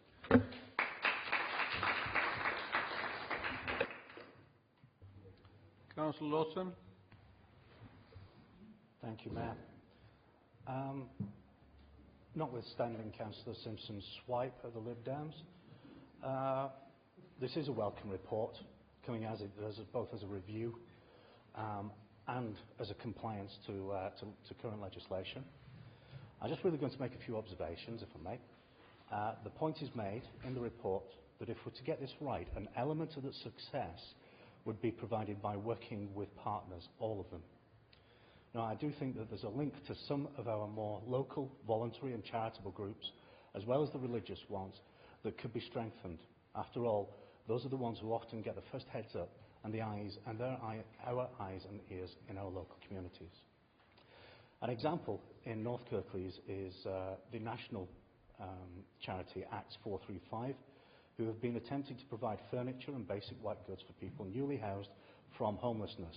Now, I know we've worked on the issue cross-party with Councillor Scott and Councillor Kendrick, but it'd be good to sort of keep that in view and keep that current and keep it up to speed. I mentioned briefly, though, that Acts 435, and I presume other groups must be experiencing the same thing, are being used as a referral by other organisations as a tick box exercise. So I'm really hoping that the new legislation will prevent this, as it's swamping them at the moment. They're getting swamped for service calls, and it'd be good to find out whether that legislation actually forces people to come to us rather than being referred to to others as a tick box exercise. Also glad to see that we're looking at mental health and addiction, as it's one of the most pernicious contributing factors when they're combined. I know that from working on the ad hoc scrutiny panel with Councillor Smage and Councillor Kane, that it's easy for people to get caught in the catch-22, that you must deal with addiction before getting help, but help is often needed in dealing with the addiction in the first place. Something that we need to have a robust discussion about with our CCGs, both of them. This brings us on to our duty to our own tenants who we evict, and any subsequent reluctance to rehouse those people. While the numbers involved are small, and usually there's a good reason, I think that our duty of care follows those people as they then become homeless, if they do, whether that's sofa surfing or rough sleeping or whatever. Now, that's perhaps a discussion that we'd continue outside this chamber. I'm more than happy to get involved in that discussion and carry it forward. So finally, I think there's also a conversation to be had about how we as a council lobby government to decriminalise homelessness. In the 21st century, to find yourself homeless, often through no fault of your own, and then to be told, by the way, you're a criminal now, is beyond belief. Thank you. Thank you for that. Councillor Lukic. Thank you, Mr. Mayor. I'd like to welcome the report and the hard work that's gone into it. Having seen the appalling conditions and vulnerability of rough sleepers in my ward, I just want to make a brief remark on housing supply, which is a key concern and issue towards addressing this issue. We've got a lot of empty buildings around, which is a wider concern generally, but it could also be an opportunity towards addressing this. There's been a lot of criticism here of the government, and I'm certainly no cheerleader for the government, but one thing the government did do a few months ago is to remove the borrowing cap on the housing revenue account. So it would be interesting to see whether there's scope to use that new freedom towards renovating some of the empty buildings we have to provide quality accommodation for those most in need. Thank you. Councillor Marchington. Thank you, Mr. Mayor. Yeah, I rise to welcome the strategy. What I'm really pleased about, Cathy, is that this strategy was in place before central government asked us to do it, and that's absolutely right. So we were doing the right thing before the dysfunctional part of the government in Britain was telling us what to do. I will respond to Councillor Simpson's comments because it is about understanding the history of housing and the problems with housing in this country.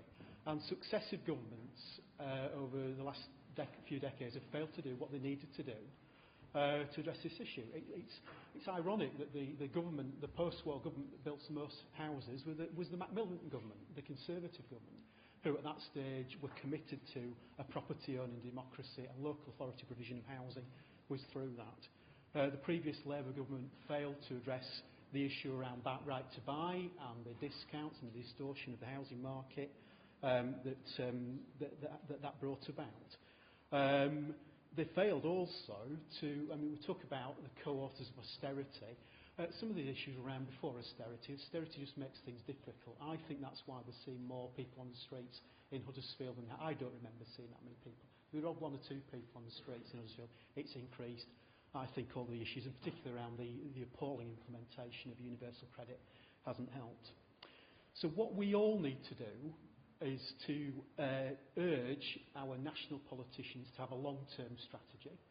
And it's not just a 5-year strategy or a 10-year strategy. It's a lifetime strategy, because we've heard in the newspaper this morning that millennials who are renting at the moment are unlikely, because they can't afford to buy a house, are unlikely to be able to afford to even pay their own rent when they retire.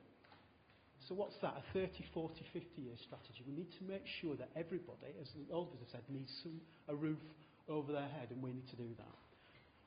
There's changes in, circumstances change, and we need long-term strategies. The prevention is absolutely right. It's not, as Councillor Patterson said, it's not just about having a roof over your head. It's about the issues that lead you to being homeless. So it might be about supporting relationships to make sure that you can stay with people. If you issues with your parents, that you can actually intergeneration, you can live there longer. If there's issues within your personal relationship, other things we can do to do that, help there. But also, we need to make sure that we are building the right sorts of properties in the right places, and actually with the right sorts of infrastructure, holistic infrastructure around it. And I think that's going to, for us, it's a combination of maximising the use of in our urban areas, but also elsewhere in the country, actually a new town model where we can build communities with the right sort of infrastructure, and we're not having to address the issues that we were talking about earlier on for the residents in Flockton, where we've got building but the roads won't take it. Just again, to what the coalition government did, and actually Andrew Stunnell, when he was responsible for housing, there were more houses built in this borough, actually most of them in our town centres, than there had been in the previous 20 years. Accommodation borough. And it was actually right, it was done quickly, it was done appropriately. Excellent homes for life. I was on cabinet twice. Over 500 affordable houses built for people, and those are just brilliant, brilliant properties to do that. And just one other scheme that I think really helped, and if we can read it, about funding, supporting people. And actually that was a brilliant scheme where people who had difficulty in accommodation had the appropriate sort of support to keep them in there. And the funding's been cut for that, and I saw in my ward some of the issues coming back from that. It's all those schemes. So thank you, Cathy, for this strategy. Thank you that you're leading on it.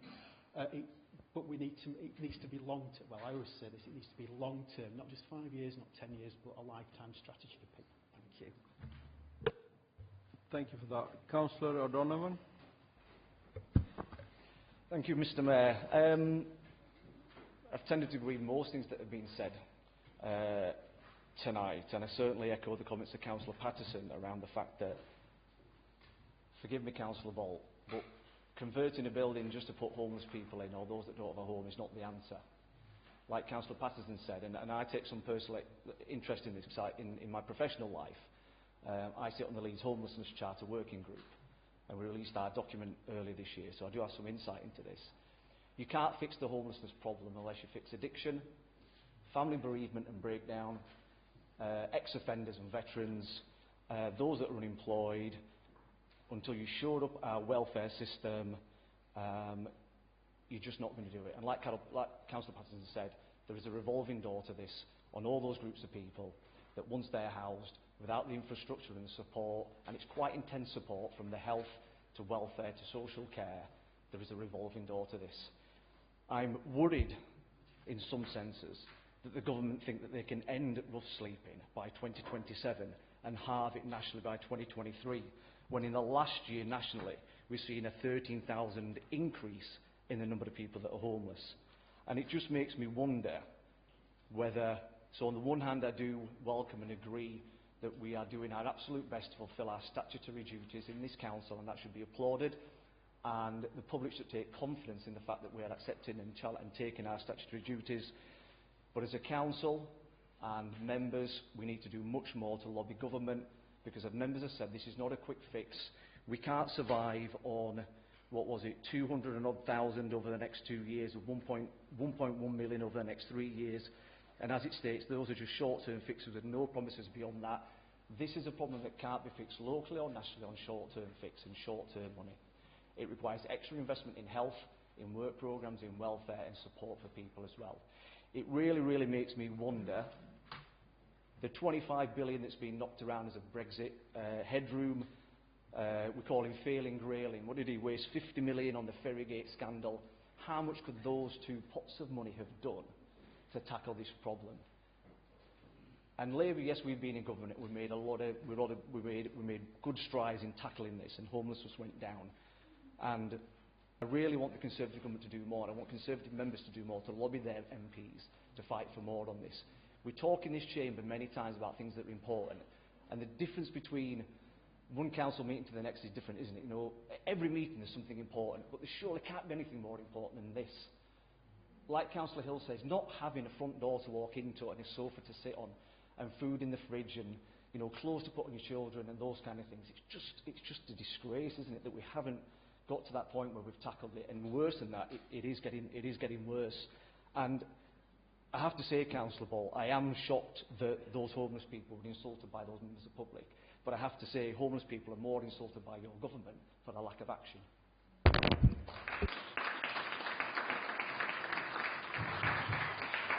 Councillor Cooper.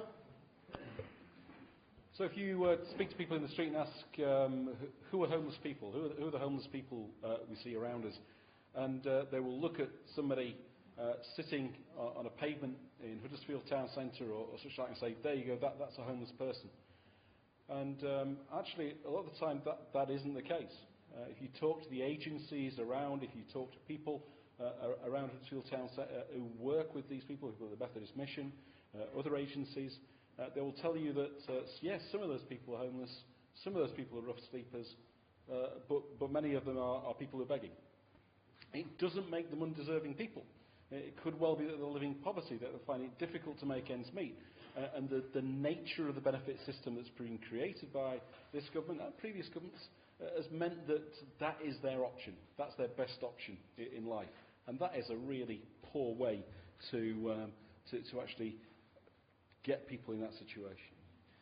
It's been mentioned about lifting the borrowing cap, the HRA borrowing cap, and that is magically going to make lots of council houses appear, and that councils are going to get thousands and thousands of council houses are suddenly going to pop up. But there's a bit of a problem with that whole idea, and that's the hole in my bucket. And much as you might build new council houses, you will lose council houses because of the right to buy. It makes a business case for building new social housing that is vitally needed much more difficult when you're actually having to sell those houses because people have a right to buy. It is wrong to buy. It is right for us to have a mix of social housing, and it's right for us to have housing which is social housing that is not poverty housing. That is actually an option for people to live in. It's good for the rest of a mixed market of housing. And that idea needs to get across. It needs to get across all the political parties. I can't understand why the Conservatives don't recognise that the business case for social housing is completely ruined by the right to buy. We need to get rid of that. And yeah, Andrew Stunnell could have done more about this when he was in government as the Lib Dem guy. And I think about that. I think he was the force that was holding back the very worst of Eric Pickles. What could he have been like without the marvellous Andrew Stunnell, Lib Dem MP? One area that is really important to us, and one thing that we can really do is deal with our issue regarding the revolving door of people going into homelessness. People who go into housing that we allocate, social housing that we allocate to them. Then they find that they've got no furniture, they find that they've got no carpets, they find that they've got no white goods. They're found not to be living in the house, that they've never set it up, and then end up back on the streets again. And we're doing some cross-party work on this, as a result initially of a Green Party budget amendment, I've got to say. But we're doing some good cross-party working on this, coming together to look at how we might do this. But we need to keep the impetus going. We need to make sure that we need to make sure that we're actually driving this, because it's one of those things, if we don't keep at it, that it could drop off the agenda. We can do some really positive things here to ensure that people who move into their first home have everything they need to actually make sure it is a sustainable and secure social housing. Councillor John Taylor. Thank you, Mr. Mayor. I enjoy debates like this one on housing, where actually we focus on things that are really, really important to us and the people that we represent. And I think this council is at its strongest when we do talk about issues like this, and where we avoid the knock-around and the political knock-around. And I apologise for being out for part of this meeting, but I was dealing with some ward issues, so I have missed part of the debate. But I think when you step back and look at this, I think there's some really good stuff in here. I'm very supportive of this strategy. And I'd like to thank Cathy and the officers that have been involved in pulling this together. There are many strands to this, and just to pick up a few of those, I agree a lot with what Councillor Marchington just said. There have been opportunities in the past to do more. We are starting to build more houses than we have in the last, since the recession in the mid-2000s. And where we haven't yet seen what we personally at Kirklees need to be doing is not just about building more houses, and the point's been made by a number of people here today, but making sure we're building the right sort of houses. And I think there is a role for this council through its housing policies to support the local plan, to greatly strengthen the type of properties that are built. I see it even in my own ward where they are building houses, but they're all lovely big 4-bedroom. I've seen a planning application very recently where they are going to put some affordable accommodation on this site, but the 4-bedroomed houses supposedly affordable. I'm thinking, well, that's almost a joke. So I think there is something we as a council can do to strengthen the planning policies to ensure that we are building the right type of properties.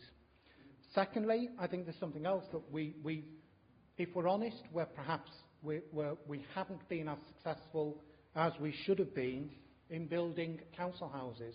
We have just recently built 4 in Golka, here in Kirklees, but is it 8? Sorry, 8. Sorry. I think it was the photo I saw with the first 4. But there are other sites which haven't come forward as quickly as we anticipated. So I think there is a challenge to us as a council, because delivering those houses quickly will help with the problem of homelessness in that aspect where you have people who don't have an adequate place to stay. The other side of it is the rough sleepers and those people that find it very, very difficult for a whole wide range of reasons and issues to secure suitable accommodation.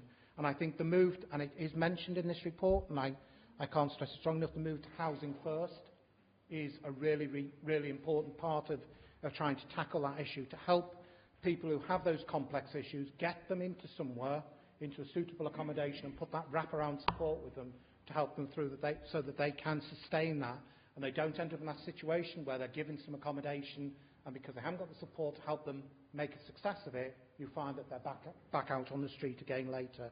My only criticism really is I would have liked to have seen the action plan. So it says, see the action plan in the appendix, and it's not there. And one of my worries about this council is we're very, very good at bringing reports. They have all these nice words and all these nice things we're going to do, but you never get to see the actual, and this is what we will do, this is when we'll do it by, and this is how we will measure our success. And I'm hoping that's in the action plan, but that hasn't been shared with us as councils. And I think if I can ask the Cabinet and the officers to take that comment away, not just for this report, but in all reports, we should be seeing that. So we need to be brave enough to hold ourselves to account and say, our ambition is this is what we're going to do. And then we can be judged on that. At the moment, it's kind of hidden away and we never see it. Thank you, Mr. Mayor. Thank you. I think there's been quite a lot of contribution towards this motion. So we're going to close the list.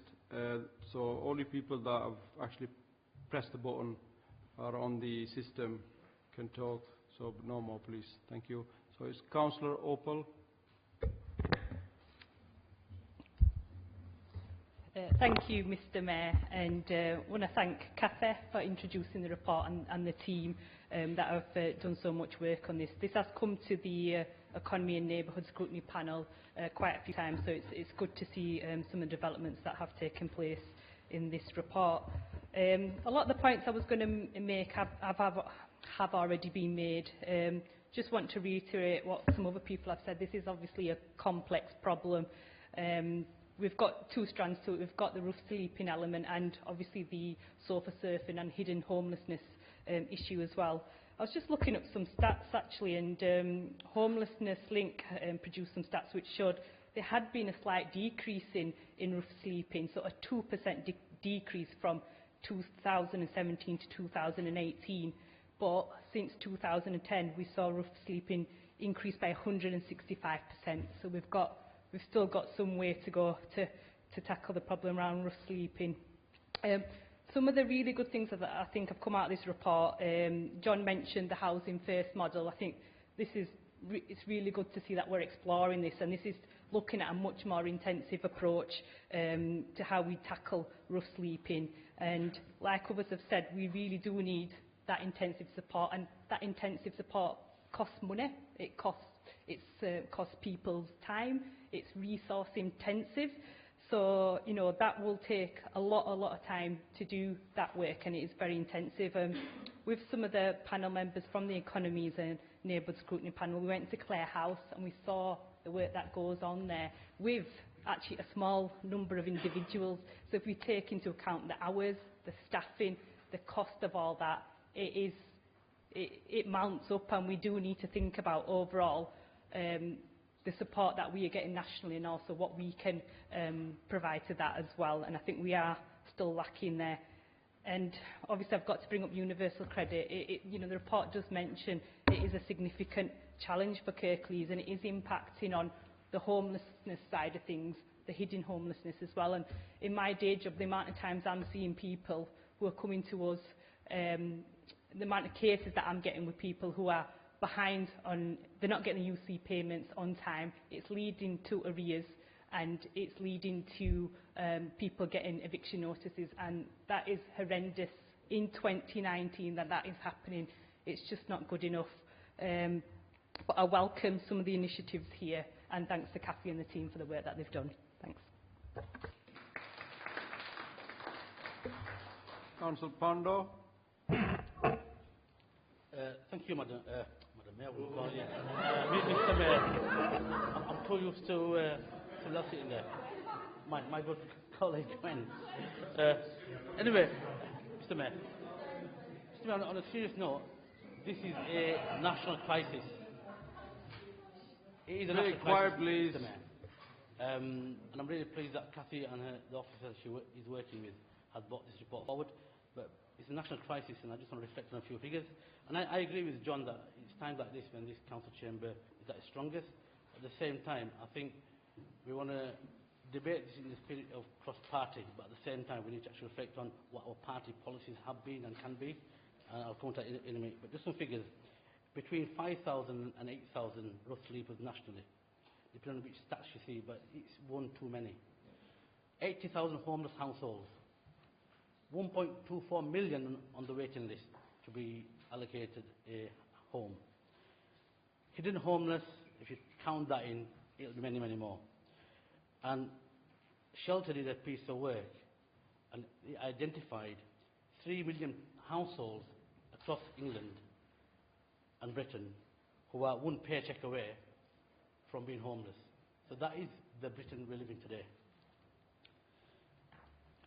The working poor, which is also another factor in this, and my colleague, Councillor Patson, mentioned that this is a very complex issue, and I think what we need to do is actually not just develop a strategy, which Cathy has quite rightly done so, but we need to actually see how we come together and we start to lobby central government, because that is what it's all about. It doesn't matter who's in power. We need to actually pull together and start to do that. That's why, Mr. Mayor, I'm really pleased that tomorrow I'm going to London to see the LGA, and we are having a meeting with John Healy, who's the Shadow Minister.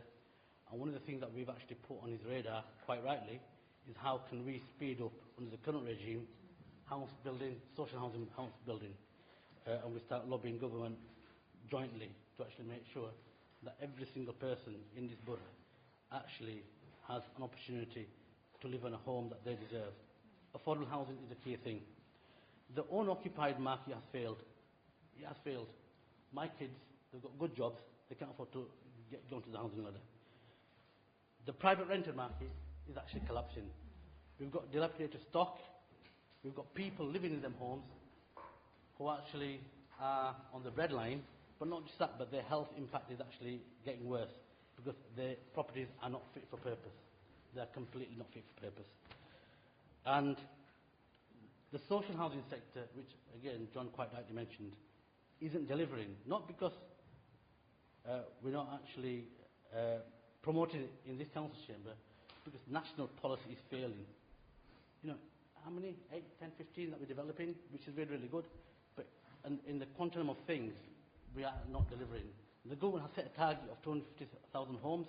Nowhere are we getting near it. But I'm actually quite pleased to say that we've actually approved the local plan, which actually has actually put in some ambitions there, and I'm hoping that we can all get behind that and actually start to deliver the housing, because it's very easy for me to come and say that we need to deliver all these houses. But once it gets to planning, you know, we actually start to play games, and is that really what we're about? You know, yes, represent our constituents, but at the same time our role is to actually explain what we're trying to do, because it's really, really great to hear everybody get so passionate about this. But we need to then go back in our own wards and actually say that this is what we're doing, and this is what the rationale is, and try and get that caring, compassion, and that local feeling back into communities. Let's not get into this populist politics that's actually eroding our national politics so badly. So, Mr Mayor, I'm running out of time, but the action plan is in there. On pages 7 and 8, it says priority 1 and priority 2. Kathy's actually highlighted what we will do. The only thing I accept, John, you're right, that we need to put some timescales in there. But the action plan is at the beginning. If you look at page 7 and 8 on the report, it actually says priority 1, we will do this, and priority 2, we will do this. So once again, Kathy, thank you very much. I commend what you've done, and the officers for the great work, and let's get on with it.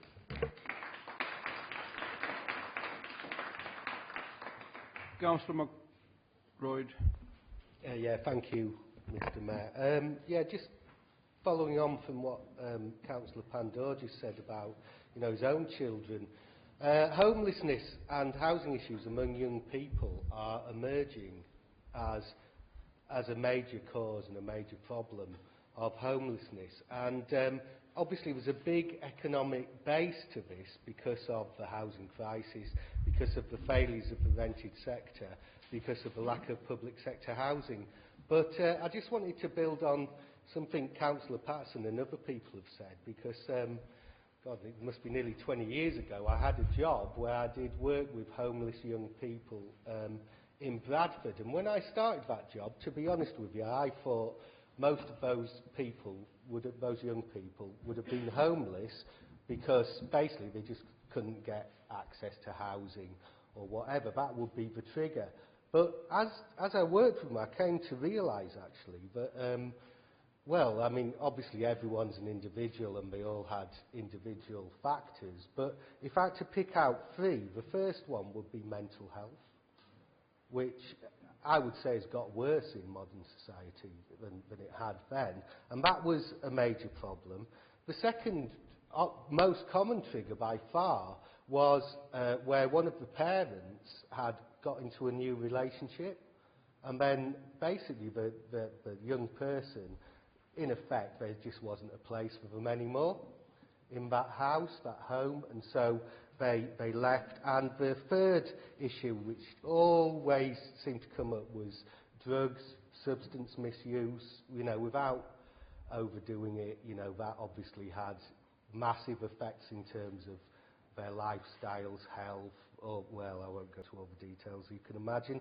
So what you have is you had this spiral downwards, and I think the point about this is that there is a theme there that we as a council actually, hopefully, are now going to be in a better position to deal with, and that's issues around emotional well-being and around mental health. And as you know, we've set up these new roles, place leader roles, which are going to be focusing around mental health issues over the next year. And I think this is a massive opportunity, actually, because if we're going to tackle this, I would say just 2 things. We've got to join things up. Yeah, because the human beings are complicated creatures, and all the factors that feed into someone becoming homeless and especially young people, you need a joined-up approach. But I'd also say it's got to be a place-based, community approach as far as possible. So, yeah, I just think, this kind of new place leader roles are a great opportunity, hopefully, to actually develop that work, and clearly it's something we need to do.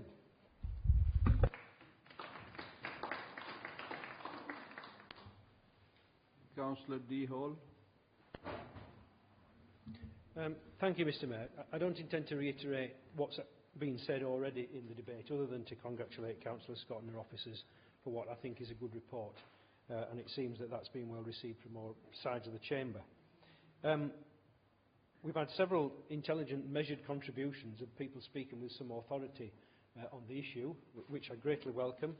We've had some of the predictable pot shots at the government, which we all get when we're in government, and we take those. What I can say to you is that in the meetings I have, not regularly, but every now and again, with housing ministers and local government ministers, I will raise the issues that have been said today, because there have been a lot of important things raised. Particularly, I think, just the last contribution from Councillor Murgatroyd about joining things up is a very powerful point, which up to now I don't think we'd actually heard in the debate, which is about partnership working, because it's not just the council, it's not just the government either. We've got a lot of people need to feed into this. We've got the police, the health, we've got schools, we've got social housing providers, we've got probation service, and a lot of agencies, as well as the voluntary sector, which need to be working together to address some of the causes of homelessness. As far as a Kirklees perspective goes, it has to be said we are some way not meeting our affordable home targets, and we haven't done for some time. Neither do we seem to be constructing council houses at a very great rate, which has been promised by the administration. So I think there are lessons there just to tie up with actually what we're saying we're going to do and what we're actually achieving this. But and the other thing is perhaps we could just, at the back of our minds, Councillor Bolt's point on the military government, to make sure that that is at the back of our minds when we consider this issue. I do welcome the debate, Mr Mayor, and welcome the report.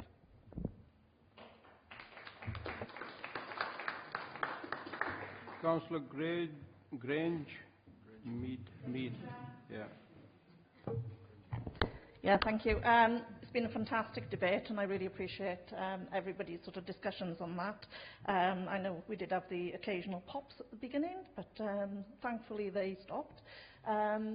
Councillor Patterson has made some excellent points. She obviously knows what she's talking about there. And again, Councillor Murgatroyd has made some excellent points. I actually have sort of like got my hands dirty with, because I used to volunteer at the crypt for a number of years before I became a councillor. I'm not going to go over everything that other people have mentioned, because all the points I think have been made. But just one point to Councillor Scott, when you're thinking of putting it all together, having sort of like been on the ground, one issue that hasn't been raised, well in fact there's two, is dogs. A lot of people can't get accommodation because they have dogs. So people who have them end up on the street, and that is a huge problem. And the second one is the language barrier. I think about 90% of the people I worked with were foreign nationals, and maybe they didn't come through the correct systems, so they don't know where to go. And the language is a massive barrier for them. So if there's any way that that can be sort of, you know, something put in place so the language barrier isn't there, then that would also be really welcome. Okay, thank you. Right to reply, Councillor Scott. Well, can I thank you for all your contributions tonight? It's yet another one that we've had a good lengthy debate about and contributed to it all cross-party on this. So I thank you for that. I'm just going to pick up a couple of comments because there were so many said. So when affordable homes was mentioned by Councillor Munro, you're absolutely right. We need more affordable homes. But what's affordable to me might not be affordable to you. So it's about looking at that as well. I want to thank our staff for their commitment and dedication in this, because Councillor Marchton was absolutely right. We're at the head of the game. 2018 we started on this. So I'm really pleased with what all the staff have done with that. And I also want to commend the staff on the ground on this, because it's about a wraparound support package, and you're all saying it tonight. When they intervene and meet somebody, before they were given different workers for different areas, now it's a central point, and there's a wraparound package for everybody, deciding on what needs, and that person is involved and engaged with at all times. It is a coordinated approach, and there is a lot of organisations out there that we're actually working with, and Councillor Cooper did touch on that. There's a lot of cross-party working going on. We're working with the mission. We're equally working with groups in North Kirklees as well. I could go on forever talking about them. I want to talk about the baseline information that Councillor Bolt brought up. You're absolutely right. And the last census that we carried out, there was 18 rough sleepers. And I think it was touched on by Councillor Cooper. Not everybody in a doorway or begging is homeless. That's their choice, and that's the way they feel they can meet their needs. It's a sad, dire thing, but that's what's happened. Councillor Hill touched on the hidden homeless, and she's absolutely right. Absolutely right. You mentioned about dogs and also interpreters. We do have interpreters that go out when they meet people. They're also challenged to see if they are ex-service, so all that information is gathered. Clare House, an exceptional service that isn't sung up enough, actually has kennels for the dogs to go in, and it's worth, if any council has an opportunity, to get yourself down there. John, the action plan, I've took your points on board, but it's there, and I will be coming back with the action plan because I think it's really important that we're scrutinised on that to ensure, and I'm sure Liz will hold me to account on that. So it's about also working with property owners, empty properties in particular. That worries me about the private sector. It's in decline with some of the properties that we have got out there that people are living in. It's about working with them to drive up a standard that is acceptable for people, and perhaps maybe work through with K&H in order to advertise that on the Choose and Move. So that's just an idea that I'm putting in there. But last week, 8 new council homes have been built on our own land. Now, we did make a commitment for 10,000 new homes over the next 5 years, 1,000 of which will be on council property. I'm proud of the fact that the 8 new homes, Martin, and you'll be glad to hear this, one of them is a gentleman that's just come out of the armed services. So I was so proud, and him and his wife felt so relieved they had somewhere to come and make their home in Kirklees. So thank you very much for your contribution.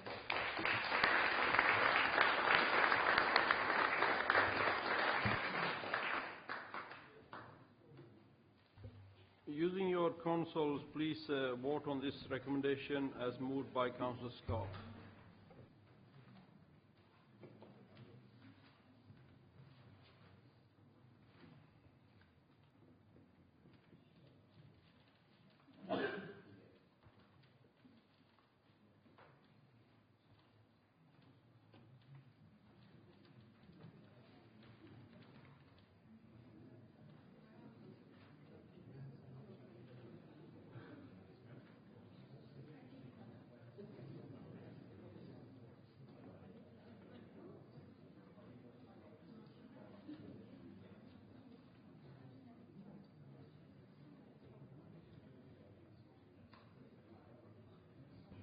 Yeah, thank you. That is carried.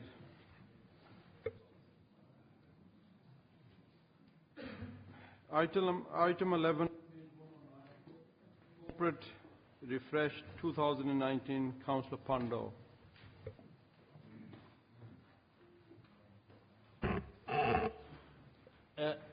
Thank you, Mr. Mayor. Mr. Mayor, before I start, I think I need to just say a huge thank you to the staff who have actually worked extremely hard, not just in refreshing this plan that we see today, but also the plan that they actually put forward last year. And to me personally, and this is just a personal issue to me, that I don't think they actually deserve the kind of debate that took place across the piece last year.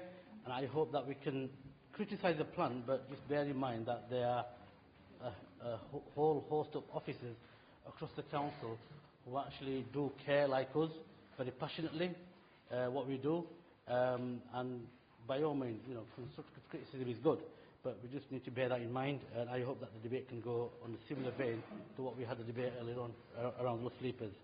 Mr. Mayor, this is a refresh of the plan. The last plan that came to this council chamber was last year in July, and there's a lot of things that we've delivered, and my colleagues on the cabinet will actually elaborate on that. So this year we've got really good examples of what we've actually delivered on the ground. The priorities are set there, and the priorities for the next 12 months are set there, and the continued direction of travel is to achieve the ambitions that we have, which I'll go on to later on. The whole plan has gone through scrutiny, and a lot of members have actually already been involved in this, and I really appreciate the hard work and the input they've had. And the outcomes are still the shared outcomes that we actually aspire to, and the aims and the impact measures are actually already highlighted, and they remain consistent throughout the report. Our vision, I'm sure you all know, is for Kirklees to be a district which continues to be a strong, sustainable, and an economy that is strong and sustainable, with a great quality of life, leading to thriving communities, growing businesses, high prosperity, and to achieve low inequality, where people enjoy better health throughout their lives. So that is the vision, just to remind members. Mr Mayor, we are on a journey, and I won't deviate from that, because this plan was put forward last year, and we're refreshing it. And the journey is with our people across the borough. It's with our partners across the borough, be it private sector, voluntary sector, or the social sector. And it's something that we need to actually reflect on, to reflect that we have a diversity of people, a diversity of place, and that is actually bedrock of this, and that's documented throughout. It's very clear in what the future priorities are, and it's also very clear how the plan links to the investment budget that I proposed and presented to this council last year. We have different communities which we accept and we celebrate. But now, Mr Mayor, the time is to channel the energy and to be focused in what we're doing. I don't want to say too many things about the peer challenge, but the lead members that were there last week when the peer challenges were reporting back, it was good news. There are things we need to do to actually become better, but the focus is really important. There's a load of stuff that we're doing, really, really fantastic stuff we are doing in this council chamber, and our offices are doing at a local level. We just need to reflect on that. We also need to reflect on the corporate capacity, what that means to the delivery. And the dedication, the commitment and the energy of staff is there. That's been triangulated and that's coming out consistently.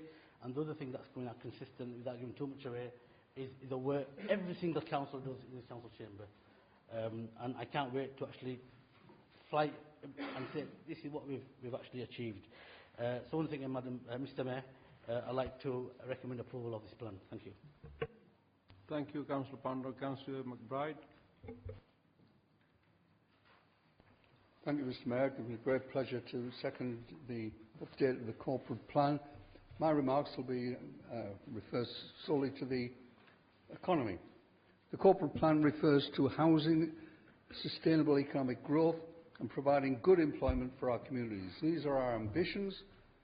We're not there yet, but last year we've taken some critical steps towards achieving them.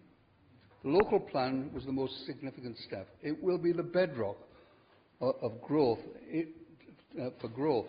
It provides the land in the right places to give us the housing of the right mix, affordable and otherwise, the right tenures, the right sizes, and by bringing forward our own land, the ability to create new sustainable communities with the necessary transport, housing and community infrastructure. We also produced a revamped economic strategy, a realistic statement of our ambitions on which we seek to be judged to provide jobs, housing, skills and transport support to meet the industry's needs, to work with existing industry to enable it to access national and regional funding. We've created our online reference points for Kirklees industry to communicate and signal to each other in terms of availability of their products and to meet the procurement they stimulate. We are developing a skills strategy together with the career service, local colleges, the university, to respond to the huge growth points for employment in the next decade, which we know will be massive and in three key areas: construction, health and manufacture. We continue to support the Buckley Research Hub in the university, and we've significantly supported Kirklees College in getting their new campus, not merely in Huddersfield, in Dewsbury. We are major partners in Pioneer House and the Learning Quarter. Learning Quarter was opened this year, Pioneer House next year. Figures don't say everything, but 1,500 businesses using the Kirklees Hub, 7.5 million grants from City Region for local business, access to 6 million European Social Fund money to help thousands of people trying to find employment, paying our 200 apprentices a proper living wage and having the largest number of apprentices in West Yorkshire proportionately tells us something is going right. In the course of the year, we've developed the Huddersfield and Dewsbury master plans. The former rolled out most recently, and Dewsbury's will be restated. In both, we've placed a major priority and stress on bringing students and learners to the heart of our endeavour. Thus, we have Pioneer House, the Learning Quarter in Dewsbury, the new Kirklees College in Huddersfield, as well as the fastest growing university in the country. We are reshaping our major towns with significant investment in new roads, better access to their bus and rail stations, and a new focus on culture in its widest sense. Improvement to public realm, improvement to refurbishment of shopfronts and our markets is another feature of our development. Part of the improvement in both will be more trees, more open green space, more family-friendly places to meet. The programme for the two towns is very large, and rightly they've been given the priority in the allocation of council resources. But we're also acutely aware that there are other towns and townships needing a proportionate investment, which is budgeted for, but the details of which will be rolled out more in the February budget. We will provide a significant sum in each township, which we hope will enable ward councillors to use, attract and match fund what might be available from other sources. We want local councillors to plan their areas, working with parishes, local industry and using the ward budgets to make a significant improvement in all areas of Kirklees.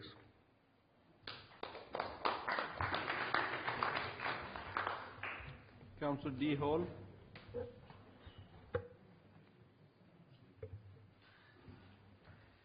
Thank you, Mr Mayor. It's not my intention to criticise this plan heavily for two reasons. First of all, there is good stuff in it. And second of all, it's the administration's plan. It's a majority Labour administration. If any other group on the council were to publish a corporate plan, it would look slightly different, probably a lot different. It would have different emphases and different policies and priorities and all that. So that's where we are. I want to talk about the structure of it rather than the content, although just one point on the content of it. I really wouldn't have mentioned the recycling re-education policy. If I were you, I'd have left that one out, but that's just a friendly tip. But to the structure of it, as always, I think we're very light on the measures of success of some of these things that we say we're going to do. And how we evaluate that success after time. And just some examples. Under the achievements that it says, you know, the achievement is we held an event which 300 people attended. Yep, that's fine, that's great. But actually, did those people go home and learn anything from it? Did it alter their health? Did it alter their lifestyles? We are investing 3.5 million improving town centre's public realm. Brilliant. Has that led to more footfall? Will it lead to people feeling safer after we've done it? Clean and green is a little bit deficient, I think. You know, it mentions climate emergency, it mentions road inspections, play areas, air quality ideas, all of this stuff. But actually, they're not ends in themselves. What we should be doing is measuring the outcome. What we want is the impact for the residents. Are they going to be healthy? Do they feel safer? Will they be better educated? Incidentally, it was determined quite a few years ago, and I think it was Councillor Cooper that raised this at the time, that all reports that come to Cabinet and to Council should have some kind of carbon impact on them. And I don't know if we've ever seen that, but it certainly isn't there at the moment. So I think we've got to be sharper in demonstrating our success or otherwise of the policies. We're great in measuring a problem, we're not so great in evaluating outcomes. So that's the first thing. The second thing is that given we've just had an LGA peer review, which no doubt will lead to a series of recommendations, will it be the Cabinet's intent to come back to Council with some kind of revised corporate plan which encapsulates some of those recommendations, perhaps midway through the year?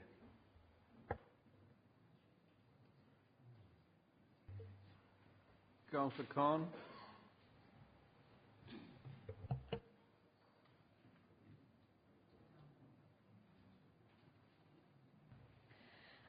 Thank you, Mr Mayor. Just in response to Councillor Hall, the document refers to how impact is measured under the case study, so under each area there is some information there. The corporate plan is progressive, ambitious, innovative and effective, and I'm just going to go through a few examples in the world of health to illustrate those points. Our whole systems approach to public health has enabled us to address wider factors that contribute to well-being, and we've produced a local health impact assessment for developers. In the coming years, a number of other policies across departments will be reviewed with a lens of supporting best health for our population. The local healthy weight declaration was launched earlier this year. This enables the council and the partners to review their policies and how they can support healthy weight. We've continued to support a programme of successful Fit and Fed initiatives across the district, and we've commissioned healthy holiday programmes across Kirklees for children this summer. Right, the first phase of Kirklees Integrated Wellness Service will be launched in September, and in the last quarter, and just in terms of, you mentioned impact, and this is one of our measures of impact, 97% of Practice Active Leisure Scheme clients said that they had become more active as a result of PALS, and 99% rated support and motivation from their PALS officers good or very good. Community Plus has been hailed as an innovative and proactive approach to targeting adults at risk of social isolation or developing further health and social care needs. Community Plus are now connected with GP practices. Our Community Investment Fund has funded 16 grassroots community-led initiatives in the first quarter of 2019. I'm going to use a case to illustrate the impact of Community Plus. Ian, he's a retired person and has severe health issues that affect his mobility, and is recently widowed. His health conditions were impacting on his general mood and confidence, and he was becoming more isolated. Ian has a passion for poetry and storytelling. He tells us that the support from Community Plus has given him the confidence to make his dreams a reality and helped him identify and understand that he has a variety of skills. Now, in terms of our achievements for mental health, joint working between the Council and CCGs has seen the opening of a new mental health crisis cafe in Huddersfield Town Centre. A mental health provider alliance has been established that brings providers of all sizes together in order that they work as partners rather than potential competitors. We've signed the Mental Health Concordat, which commits us to prevention-focused approach. We've launched a zero suicide training programme for staff, and we continued with stigma-reducing activities in partnership with Time to Change. Coof and Chat Health were launched earlier this year as well, and this provides an anonymous online counselling service with no waiting times for secondary school children. Kirklees is now one of the national trailblazers for mental health teams in schools, and we're awaiting the confirmation of continued funding to continue this work. Now, just a couple of examples under adult social care. We've received recognition from the King's Fund for the transformation of our adult social care front door services. This transformation has resulted in improved customer satisfaction, with more inquiries being dealt with closer to contact. Kirklees is rated 6 out of 150 council by Empower for achieving best value and positive outcomes for people receiving adult social care services. Now, we will continue to ensure that our residents of Kirklees have the opportunities to live their best lives, remain in good health for as long as possible, and have Councillor access Khan, to the right 30 support. seconds. 30 Can seconds. I just say, Mr Mayor, I welcome the corporate report, and I would also like to thank staff for all their hard work, commitment and passion. Thank you. Thank you very much.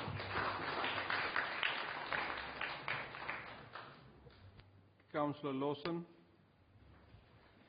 Thank you, Matt. The corporate plan refresh, it's a good document. Again, we thank officers for the work that's gone into it. I know how much work they've gone into it. They've kind of refreshed from the ground up. there are a couple of things about the format and the document itself and its range that are particularly attractive. It's a corporate plan with knobs on, really. So not just a corporate mission statement, but a working document. I like the review of last year and the personal stories that bring it to life. Looking to the future gives a positive feel, and the measure of impact is good to have, and maybe a small infograph would have been nice to see. It's particularly good to see information about the positive things happening with children, vulnerable people, health, independence, as well as other issues. Getting out into the public is something that we don't do enough of. My criticism is not of the document, so it's something that lies on page 4. And that's about the working with, not doing to. So it says that the Council is determined that residents have the power to shape services, something that we all agreed would happen at a decision-making level during our debate on the Democracy Commission. That's in the Democracy Commission. It's in writing. It's enshrined in the Democracy Commission. More than a year ago in this Council, I asked for friends of groups and the like to be involved in the decisions for making, on the decision-making process on playground repurposing. It was flatly refused. No ifs, no buts, and guess what? Now, a lot of people are very unhappy with the results. The ongoing green bin debacle had no lead in time. It was a case of you're doing this, now get on with it. Teams going round afterwards telling people how they got the game wrong when they didn't have the rules in the first place is not about working people, that's doing too. At Cabinet yesterday, a decision was taken about Almonbury Community School that was deeply unpopular and has caused a lot of anxiety. But the common theme I'm trying to pick out here is that people felt excluded from the decisions being made about their lives. I have to ask, where is Cabinet's agreed way of finding out what our residents want or will accept? Where is that forum? At the Peer Challenge review, the feedback, Councillor Pandor quite rightly talked about a golden thread that goes through our work here. Something that the Liberal Democrats have practiced for decades is the with, not to golden thread. Community politics 101. So what I'd leave you with is this thought. We need to learn, as an administration, you need to learn that the golden thread runs through everything, not just the bits you want it to. Thank you. Thank you for that. Councillor Cooper. Always good to see a refresh of a document. Shows that we're looking ahead, thinking about how we're going to react to new challenges, new circumstances, new things going forward. And one of the things I'm reflecting on at the moment is the fact that only last week before, was it, the Leeds City region said that we are going to be net zero carbon across the Leeds City region by 2038. Now, I don't believe that we have properly understood the implications of that statement, of that ambition. I don't believe that if we really had, that we might wait a few months to refresh this document, because it is going to mean fundamental change for the way that this council approaches its work and business. It's going to mean fundamental change in how we work with our partners. We are talking about, it's tough, the target, it is really tough, but it is not enough, but it's still the thing that we've got to work on. So understanding that is going to mean that probably quite soon we're going to need to do another refresh of the plan. But it's good to see the clean and green element of that there, and reacting to the climate emergency. Interesting to hear Councillor Hall say, but how will that help dealing with the climate emergency? How will that help residents? Ooh, crikey, you will find out soon enough, I'm sure. Councillor McBride mentioned about trees and the need for more trees. We put forward a proposal in our budget amendment last time for 150,000 trees over about a 4-year period. So I'm interested to see if it's going to match that tough target that we put forward. And so I'd like to see the scrutiny there of that. Really pleased on the clean and green front to see that there's been some progress on electric vehicles. We've been pushing this for 3 years. We've pushed several amendments. We've been asking questions about this at council meetings. And we've had, I think, 3 budget amendments that have been defeated on calling for more investment in electric vehicles. So we're dead chuffed to see some progress on this. One area that we're not really addressing at the moment is building standards. What are we doing as a council to improve building standards where we can do something about it? And it was over 2 years ago that the all-party Passive House group met and agreed across all the parties that were represented on it that we were going to put recommendations to the Cabinet about pushing on higher standards for Passive House homes. Now, this is not just a monomania from me. Honestly, it isn't. Because if you look at other councils around the country, they are way ahead of Kirklees on this. If you look at Norwich Council, Labour controlled, I think it was at the time. If you look at Exeter Council, Labour controlled, as it was when it brought in this policy, then they are actually pushing on Passive House policies. They're going ahead. They're producing high standards of housing, homes with very low carbon emissions, very low running costs. And so there is a question, how come there but not here? And we've got to deal with some of that dinosaur thinking. We've got to deal with some of those old ideas, those things which need addressing. And so that's important. Good to see mention of mental health. That is something that I'm also quite passionate about. And the Platform One project that operates in Huddersfield deals with the people that other people generally don't deal with. And often it's the people who we fund who refer people they won't deal with to them. And I was very grateful for the Chief Executive going out to meet them and the commitment she's put to try and help them there. So we've got to look at our partners. It's not just about the council, this is about the partners and the organisations we work with, and choosing those partners to get the best effect is vital. Thank you. Councillor Cooper, can I just say, as Mayor, recently we've been to an event in York where there was loads of other authorities there, and the only electric vehicle was ours. So we are actually doing something, and other councils, yeah, they were all driving diesel and petrol. What? Mayor's vehicle.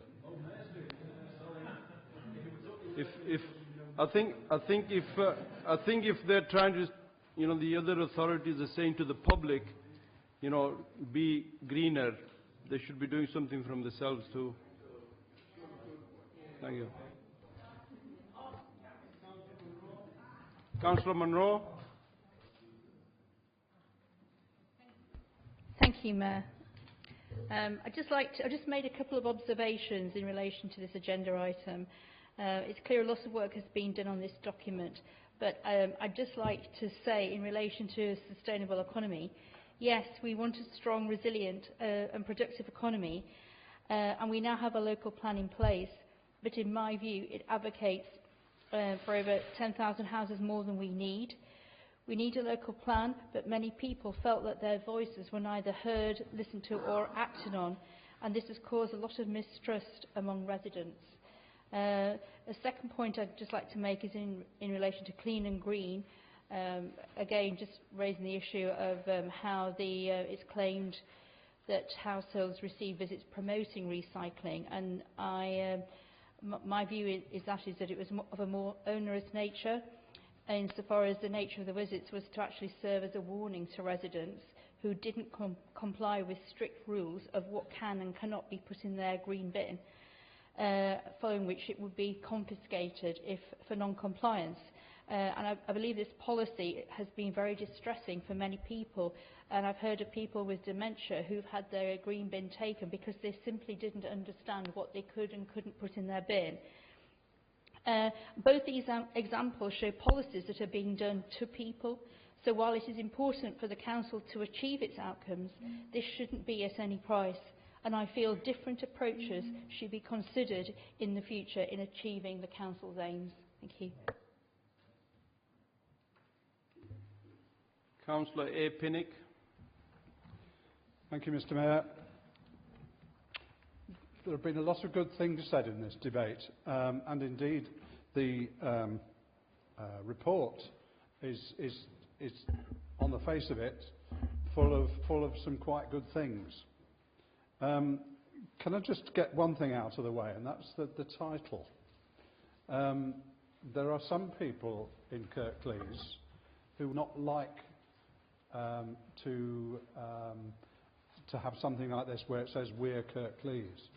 There are some people who really don't like the council. And I can't think of an easy way around this, unfortunately, because that's the council's name. Well, you see what I mean. It's difficult. However,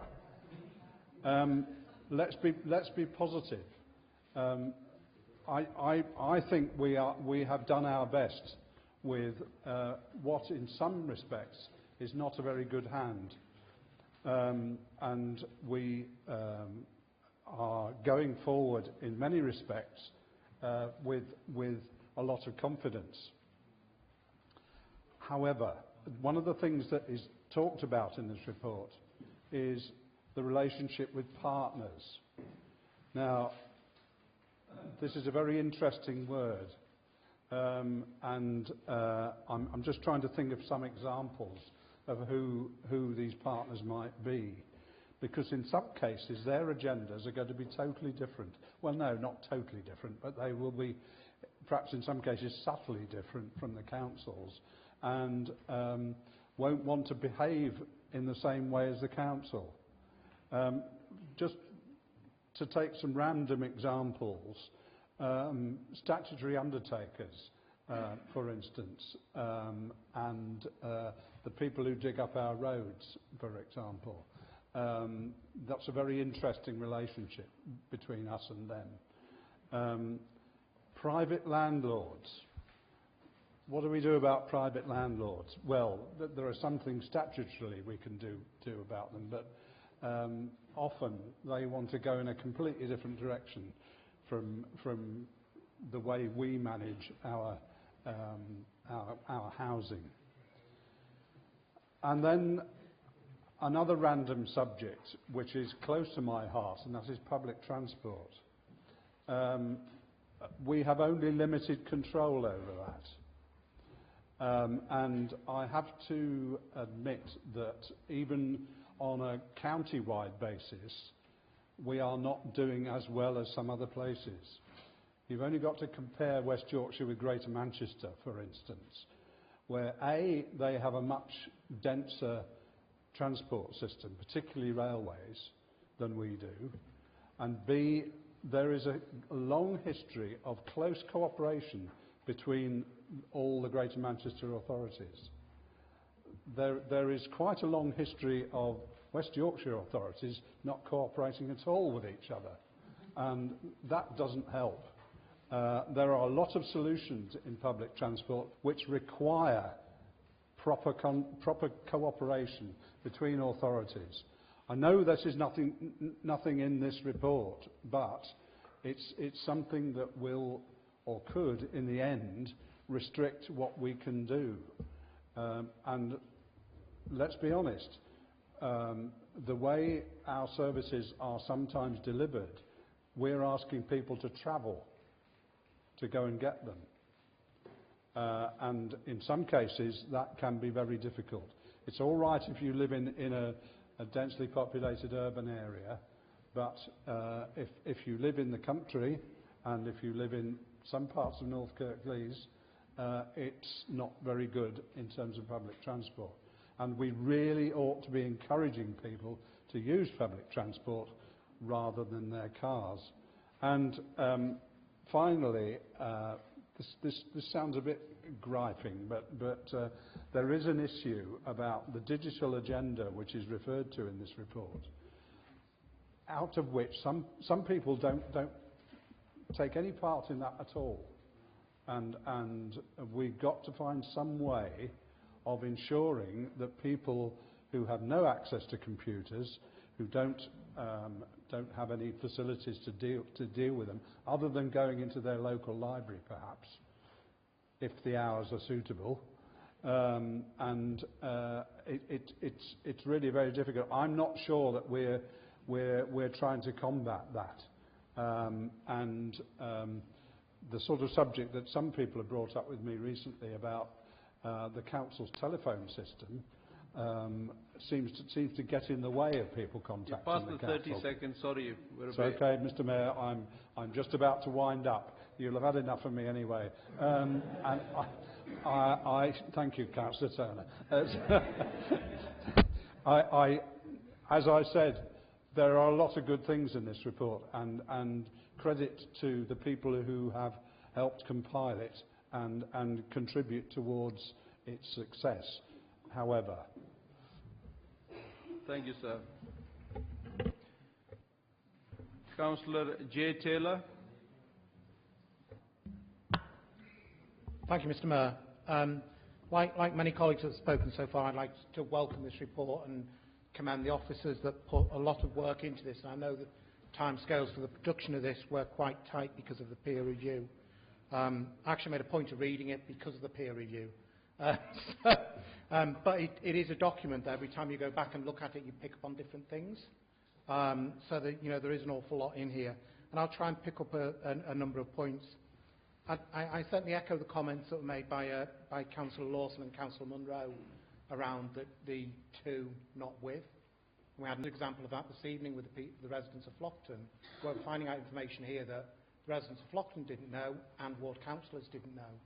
And that's another example of where this council has not delivered on ensuring that the people who are impacted on some of these decisions and discussions actually have the opportunity to contribute and try and shape those decisions. So, I won't go on about Flockton because I could go on all night. One other point I'd like to pick up about the sustainable economy. And there's much in here that I support, and I actually went to the briefing session on the revised economic strategy when that was developed. But again, and I've made this point in this chamber before, our strategy does not recognise the strengths of all of Kirklees. It still is very much a one-eyed strategy that looks towards Leeds.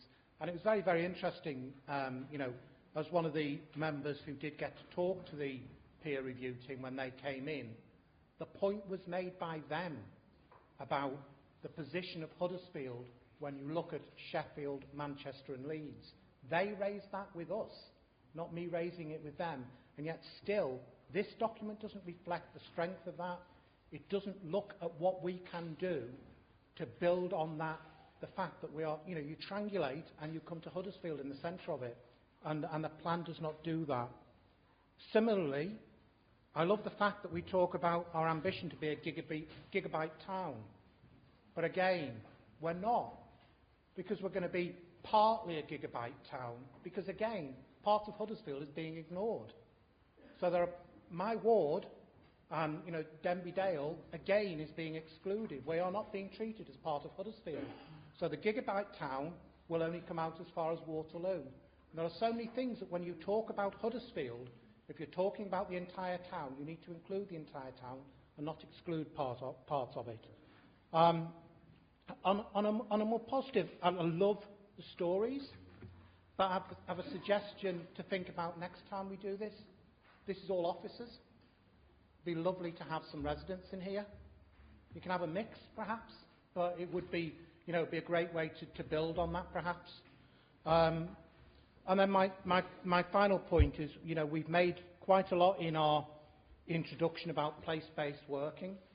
And people won't be surprised about me picking this issue up. It is an ambition, and I think it's a right ambition, and we need to push ahead with this as quickly as we can. But at the moment, it seems far too confused. We seem to be pushing stuff through without giving it due consideration, going through the right processes, and there are a myriad of place-based initiatives that are all conflicting, confusing, and we need to get that right. So I think I'll leave it at that. Thank you, Mr. Mayor. Thank you. Councillor P.A. Davis. Thank you, Mr. Mayor. I'll keep my comments short and brief and succinct.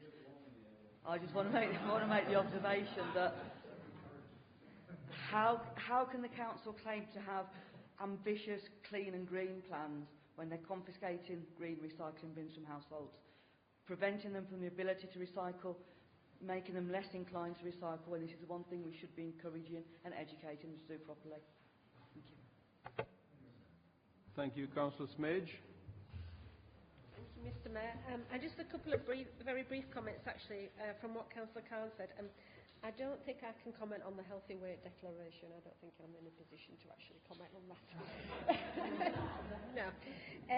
But the wellness model, it has taken a long time to get the wellness model, and it should have been there a lot sooner than it is. I've lost count of the amount of times we had it at scrutiny. So, yes, you're saying you're putting the wellness model in and it's coming online in September, but it really needs to show what difference it's making next year, because it has been a long time in coming, has that. But on the independent page, it mentions libraries. And the title is People in Kirklees Live Independently and Have Control Over Their Lives. And for libraries, we lent so many physical books, we lent so many e-books, audiobooks, magazines and newspapers. And whilst those are all important, the outcomes that libraries give to people living independently and have control in their lives is not in that corporate plan. And I really think that next time it really should be, whilst the figures are important, the actual outcomes that libraries provide.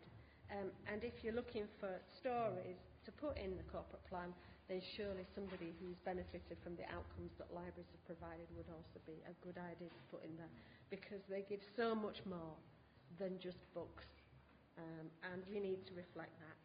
And it would be remiss of me not to say that Burstall Library is the 6th highest visited in Kirklees while I'm talking about libraries. But really, we do need to make that a lot stronger in the corporate plan of the outcomes that they provide. Thank you. Thank you for that. I think, again, there's been a lot of contribution on this, and we're going to close the list. So there's 3 people on the list. Next is Councillor Kendrick. Thank you, Mr Mayor, and I do know that you are Mr Mayor.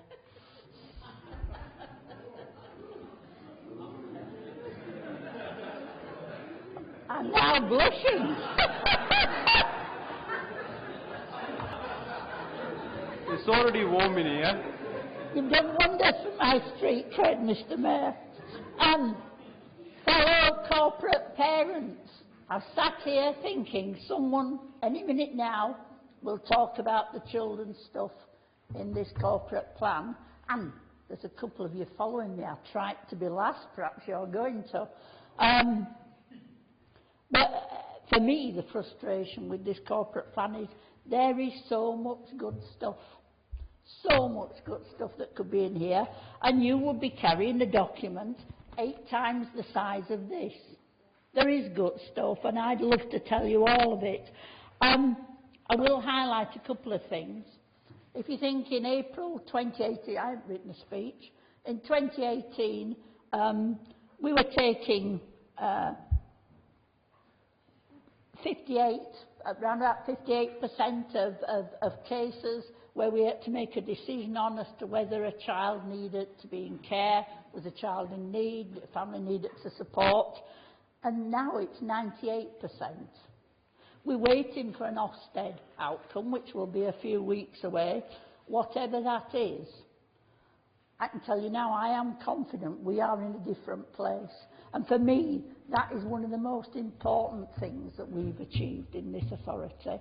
And it isn't just down to the service or me, it is down to lots of services, lots of partners, and some corporate parents in this room as well. Not all. One of the things that's really interesting is we started to re-establish the Children and Young People's Partnership. That did exist. It stopped before I had this portfolio, and that was because the Improvement Board, about getting children's services in a better place, really was drawing in all the same people, and it was getting onerous, and we really needed to focus on children's services. But that isn't just about children's services, it's about all children in Kirklees. It's about bringing partners together to achieve some really strong and fundamental things across the board. And we're also looking at improving and developing our youth service offer, because we don't really have a good youth service offer now, and that's really important in terms of whether it's things from antisocial behaviour, if you wanted to look at the hard end of things, but it's part of young people's development in life, and that's why it's so important. There's tons and tons of stuff I could talk about. I'd love if there was more in here, but actually it needs to be a document that is consumable. But I'm always willing to talk about children's services if any of you want any more detail. Thank you.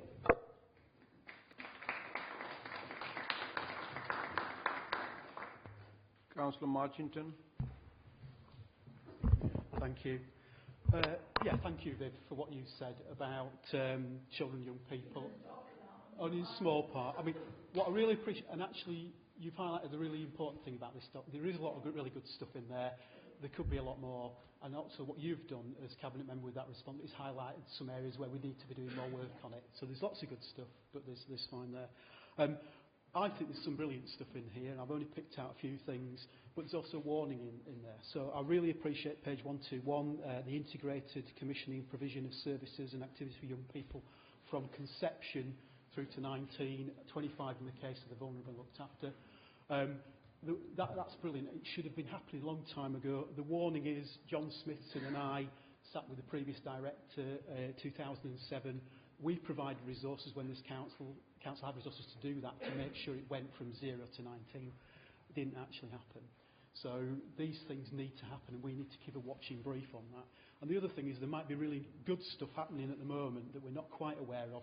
Are we going to be nimble enough to pick that up and get it? And I think particularly in the areas of early intervention and prevention across everything we do. I'm glad Liz Major mentioned about health and wellbeing strategy, the wellness strategy, because I sat in a brilliant meeting in the reception room. Jackie, you were there before you were elevated to your current position. And you talked about that link between health and wellbeing and our employment strategy. Peter McBride at the beginning, that real focus on the employment growth in the future. Fantastic, you've got manufacturing there. We still make stuff, and we will be doing that into the future.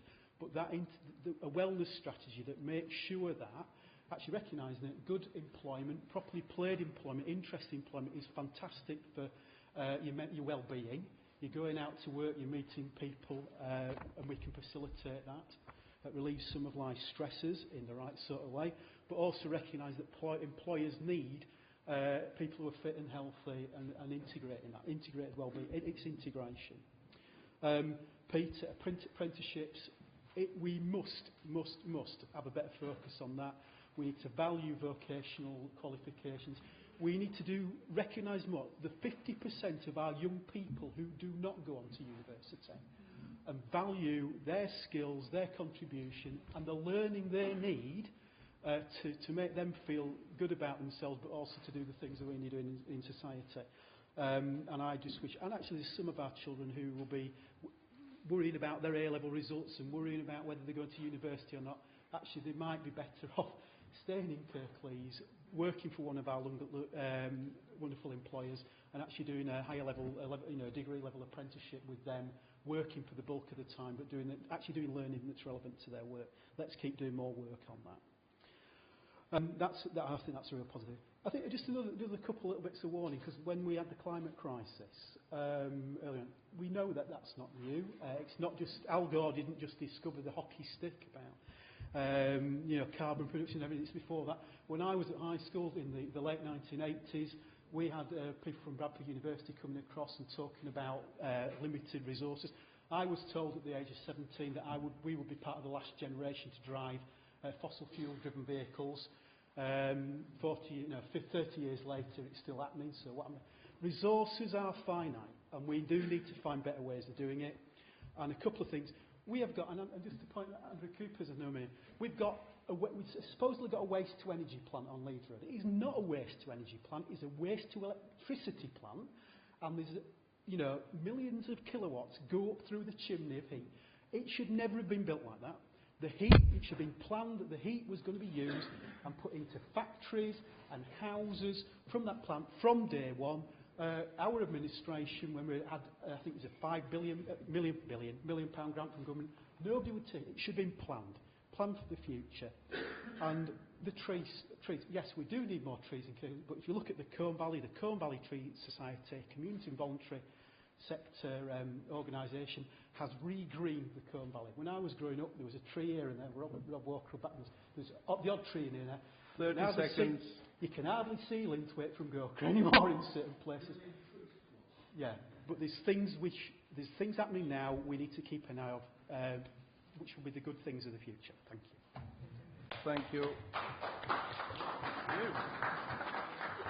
Councillor R. Smith. Thank you, Mr. Mayor. I'll be brief. There's a lot of things I could say about the document. I'll just pick up on a couple of things. I think Councillor Kendrick and I share a similar view on children's services in general and corporate parenting. I know we've discussed this in the past, and my view is pretty much that the most important thing that this authority does is provide stability and services to vulnerable children in various guises. I've sat on adoption panels and I'm now on the corporate parenting board. I don't think we do anything as important, and I fully support the comments that you made. I think that to have children's interests in this document is critical, and I think I welcome the stance you're taking in the corporate parenting board as well. Members going out into each of the different specialities just to get a feel of how each of those interacts with kids. Just a brief comment about this document as well. It mentions quite a lot in the document about measuring our impact, but again, it's an issue that's been spoken of tonight already. It doesn't really give a method of measuring any impacts. It speaks of it, but to measure an impact, you've got to have a way of defining what good looks like, and it doesn't really do that. And I think I'll close by just saying that the green bin scenario is something that we really need to think about. It was sold to us, well, it wasn't sold to us, it was described to us as an educational exercise for residents. So, it didn't transpire that way. It seems to have been a sledgehammer to crack a nut. And, if we'd have gone about this in a different way, the results could have been different. It's not going to achieve anything by stacking up thousands of green bins in Flint Street. It's very complicated, and I myself do not understand everything that I can and cannot put in a green bin. I might be the only one of 69 people in this room that doesn't, but I'm prepared to admit that I don't. So, there are a lot of people in Kirklees who will feel the same way. So we need to do a little bit of a gentler approach about this, rather than just removing bins. And I'll end there. Thank you. Thank you. Right of reply, Mr. Pando. Thank you, Mr. Mayor.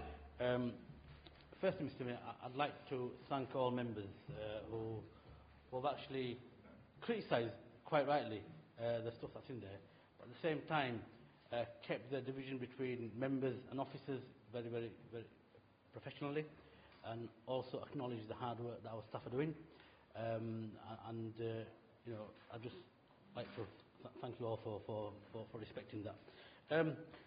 Mr. Mayor, there's a lot of stuff that's come out, and I don't want to address every single issue, because firstly, I can't remember everybody who spoke, and I don't want to leave anybody out. It's always dangerous to leave somebody out who made a good contribution, and there were some good contributions. One of the things I'd like to focus on, Mr. Mayor, is the peer challenge. Now, those of you who were there last week at the peer challenge will know that we need to do things differently, and there is room for a lot of improvement. One of the things that has come to light today, and also with the peer challenge, without giving too much away, is we're trying to do too many things, and we just need to focus on, and that's what I said, we need to focus and channel our energies in terms of what are the things we need to actually do that actually make that real difference. And that's when I come on to the issue around outcomes, because we have very clear outcomes, the 7 shared outcomes, and every single person has actually mentioned outcomes, and that is what it's about. And the example Councillor Muscan gave, and I only want to mention Muscan, is that young chap, or the old chap, Ian, the outcome that we made to his life, how did that outcome actually also affect other people? I don't know, but it's just something to think about. So outcomes is critical bit about it. Also, impact has been mentioned, and impact is very, very important, because whatever we do in this council chamber or out there through our offices, if we're not making any impact, and if we're not changing people's lives, no matter how big or how little, then, to be honest with you, I'm wasting my time. And you know, that's not what I'm here for. And that's why the comments that were made in terms of refreshing or changing the plan, yes, of course, this is not a plan that we agree on or not agree on and then put on the shelf. We cannot afford to let this plan gather dust on the shelf. It's a living, breathing document that has to change and adapt as things change out there in the communities. And that's why it's so important that we actually also have a delivery plan behind this. And whatever the peer challenge throws out, there will be a session, be it in this chamber or elsewhere, where we need to all agree in the way forward. Because by the feedback and the valuable feedback you've all given, yeah, we also need to put our money behind that, and that is the only way we can deliver that. And that's why I value the peer challenge. That was an external look at the organisation, both national peers from across all parties coming, they've got no axe to grind, and the feedback they will give us is invaluable, and I will embrace that along with all those leaders. Just want to mention one particular point that was raised around green bins. And it's one of them things that we want to do the right thing, the intention is right, and sometimes by trying to catch up, you do the right thing, but the implications of that actually backfires, and that's where the engagement and the consultation is so important. And again, that is something that was very, very clear in the feedback. The engagement and consultation and working with our community is so important, and that's where what John mentioned, and I actually take my hat off when you talked about that locality working. It is so important that works properly. So without further ado, Mr. Mayor, I think the comments were welcome, and once again I thank you all for keeping that officer member balance. That is very important to our staff. Thank you. That was a good 2 minutes.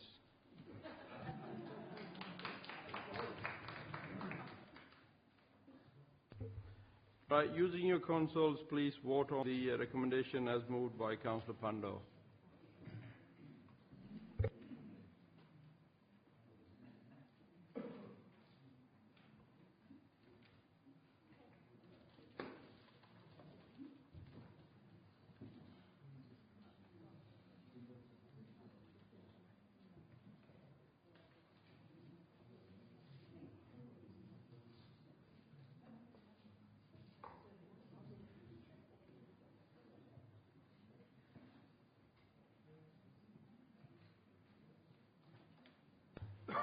That's carried. Thank you.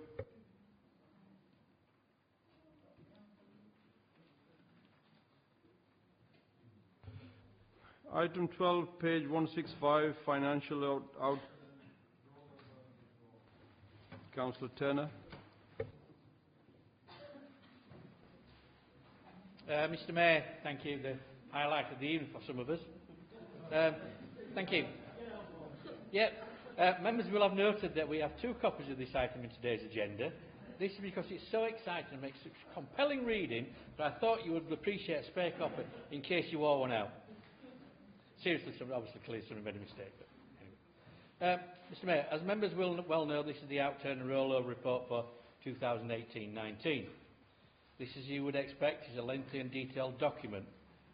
The points to note are that we more or less came in on budget, with a slight underspend of £200,000. This equates to 0.7% of the total revised budget of £275 million. As has now been the norm for a number of years, we had to reduce spending on services due to continuation of government's austerity programme. And we delivered £13.1 million worth of cuts against a target of 16.2, which equates to 81%. This is, however, mitigated by underspending in other parts of the organisation, amounting to 3.3 million. As Council have noted, we are continuing to face growing demand in our SEM provision, and whilst we did receive some much welcome extra funding from central government, a longer-term solution to the underfunding for some of our most challenging and disabled children is long overdue.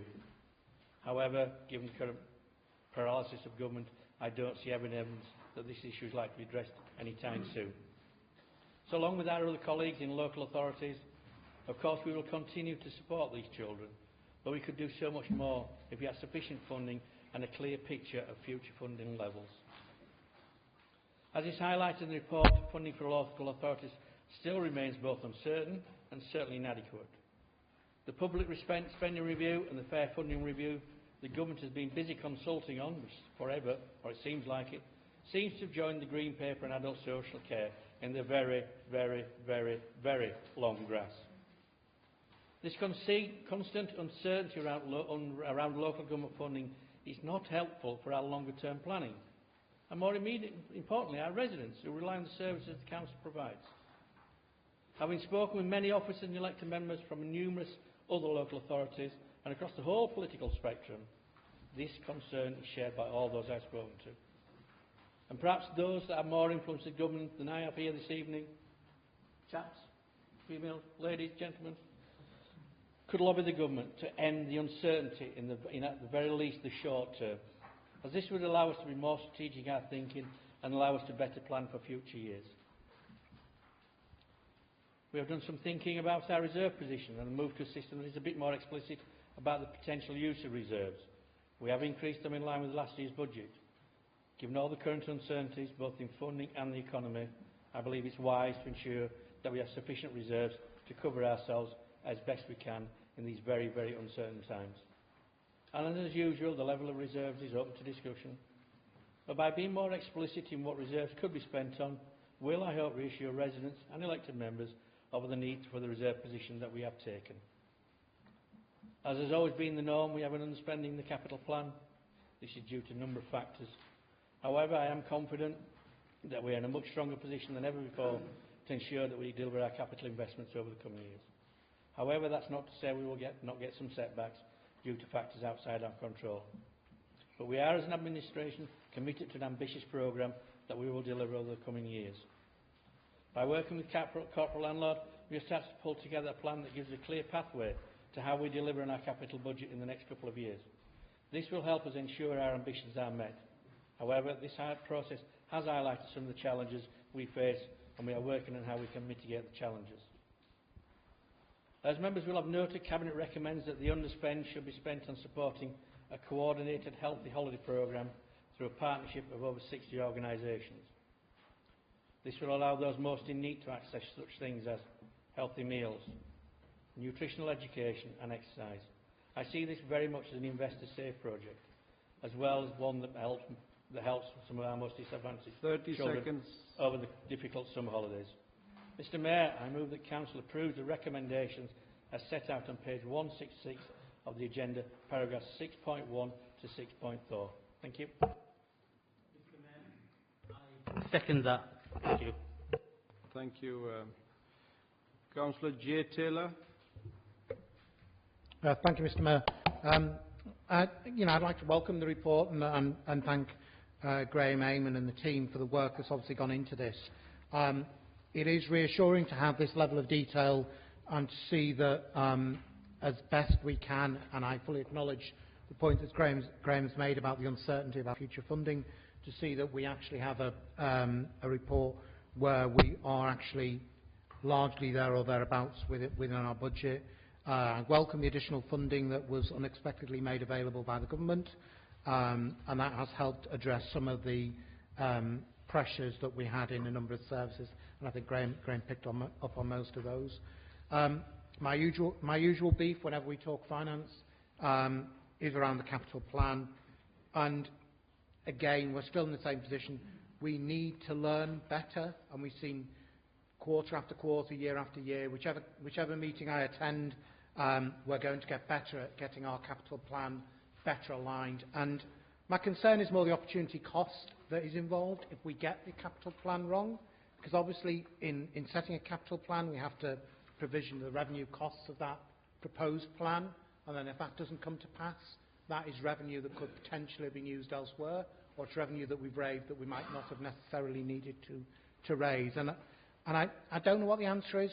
You know, I hope that the recent review will get us into a position where we're getting closer to a capital plan that is, you know, fit for purpose. But I suspect I'll be making the same points again.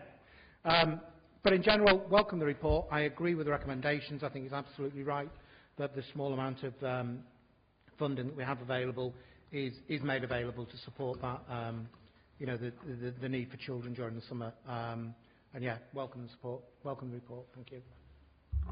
Thank you. Councillor Lawson. Thank you, Matt. I'll start by thanks again to our 151 officer and the team for the work they've done through the year, and to Graham, Councillor Turner, I beg your pardon, to give us a balanced set of books at the year end. Very important, legal necessity. There are just a couple of points to pick up, and they're quite specific. Later on I'll go into something a little different. But the first in order of appearance is an item on page 241. In the second copy of the report, on table 2 is the first table we come across, which is the collection fund summary. In the notes it explains that the business rates are in surplus due to a number of factors. Some of them are one-offs, and also how the nature of appeals have changed. They've got a little bit more stringent, a little less easy to put in appeals against business rates.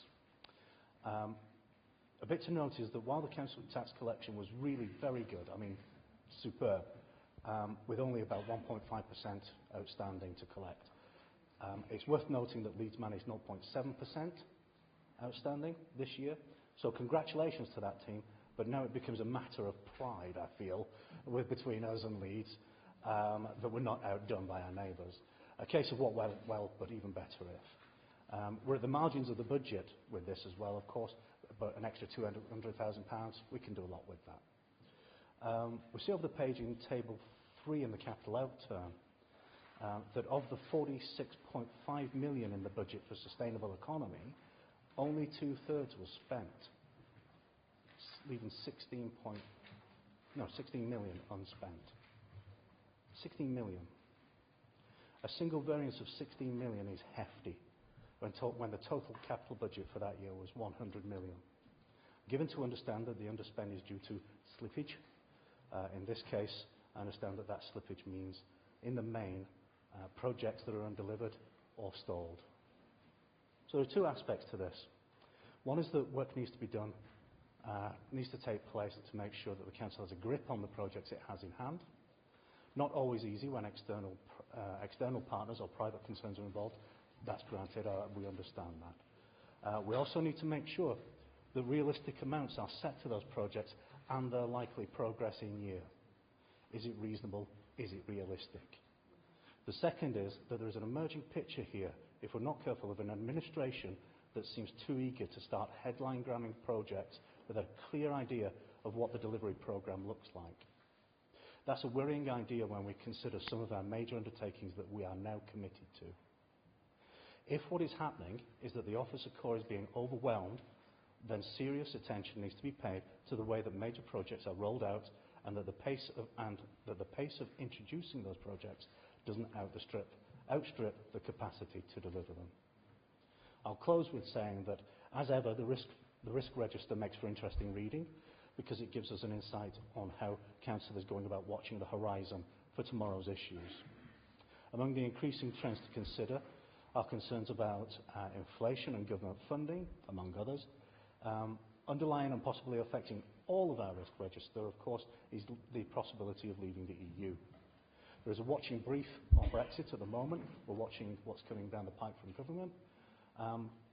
But at the moment, it will only take a couple of percentage points to make the £200 million borrowing of the projected £329 million 5-year total for the sustainable economies, for example, a very different proposition to the current one. Thank you. Councillor Cooper. Yeah, one aspect of this report I found really intriguing, and that's the outturn for the general fund revenue position. I was absolutely amazed by this. It'd be churlish to mention that the table says 189,000 variance and the thing below it says 198,000 variance, but it's incredibly small. If you look at a £275 million budget and you think of all the variances that could happen due to, I don't know, high needs children, whatever it might happen to be, then to actually get that small degree of variance is remarkable. And I look at this and think, I've seen in the past millions of pounds worth of variance either side of things. And so my question would be, is how much of that is due to really great management? And how much of that is due to luck? And, you know, I look at this and think, well, maybe you've been lucky, maybe it's great management, maybe it's a combination of both. But I'd be interested in some commentary on why it's so much on the money.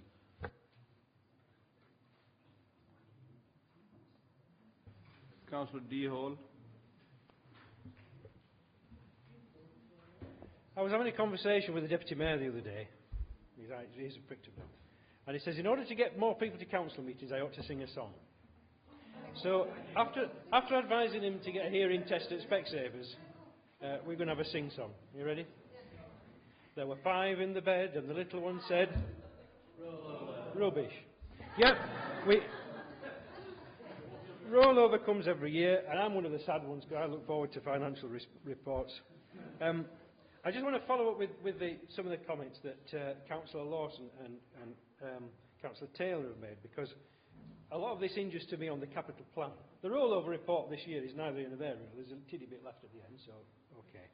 But actually, there are some variations hidden in that, and just to answer Councillor Cooper's point, they vary from an underspend of about 7 million to an overspend of about 6.5, depending on which service. So there is a wide variation there as to how we're doing service to service. But one of the things that happens to every year, has always been alluded to, is the fact that we cannot deliver the capital plan completely. Now, I know there'll always be slippage, but every year we allow so much for borrowing, and we say, right, so many £1 million we're going to pay for borrowing, that's all right, finances the capital plan. And every year it comes in way under. And we're not talking a few £100,000, we're talking millions under the actual financing requirement for the capital that we intend to borrow. And I think sooner or later we ought just to perhaps mature a bit and actually say, what can we deliver? What is it possible to deliver? And perhaps be a bit more circumspect about it. Because what we're doing is actually, we're raising more money than we're going to need. That money then goes to compensate for the fact we're overspending in other places. But at the end of the year, we come out with a result which is roughly par this time. So there are things concealed in there. And we really ought to do something about that. We won't be supporting this report, although the rollover part of it is close. And the reason is the capital plan. Because it has to be said again, if you represent a ward in Dewsbury or Huddersfield, you will be cock-a-hoop with that capital plan. There is so much money in there. I mean, the roads are going to be paved with gold by the time you're finished. If you represent anywhere else at all in Kirklees, you are entirely entitled to be extremely glum about it, because there's nothing in there for you at all. When residents say, are we getting a new this? Nope. If you're not in Huddersfield, the only one exception is the new pool at Spenborough, which has been on the cards for a long time, since about 1970. And we might just about get there. And some in Huddersfield are not getting anything. So, because one of the final recommendations is and approve the rollover to our capital plan, that's why we can't support it. Thank you. We've got Councillor A. Pinnick, and I think we don't want anybody else because we're running out of time. We're running out of time, and we've got 2 items that we have to get done tonight. Oh. So, Councillor A. Pinnick, thank you. Follow that. Right. What I'm going to say is in the nature of a very simple question. Councillor Hall has already mentioned the one subject that will be dear to both our hearts, and that is the new Spen Valley Leisure Centre. There's a lot of money being spent on this, hooray, and some of it, I think, is being borrowed. What I haven't got to the bottom of is that nearly all capital expenditure has some revenue consequences for various reasons. And regrettably, it's not particularly, well, it isn't clear at all, to me at any rate.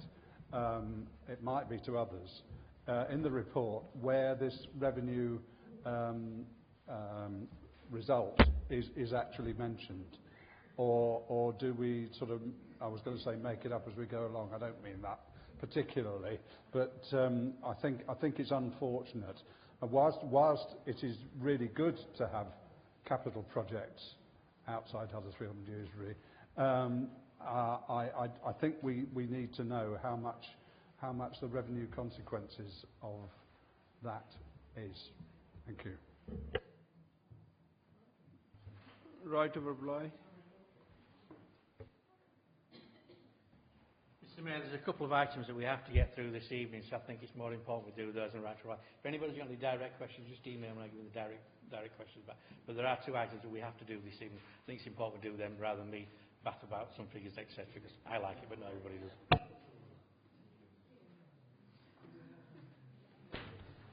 Using your consoles, please vote on this recommendation as moved by Councillor Turner. Right. 13 and 14.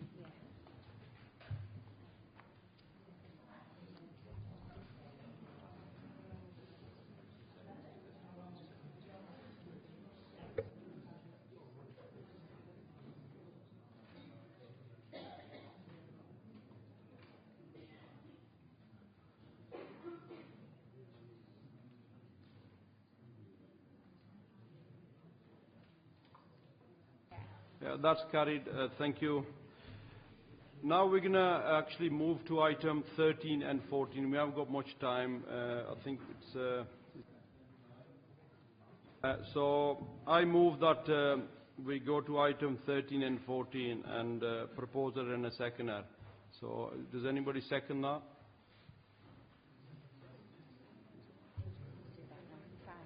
Okay. Right. Item 13.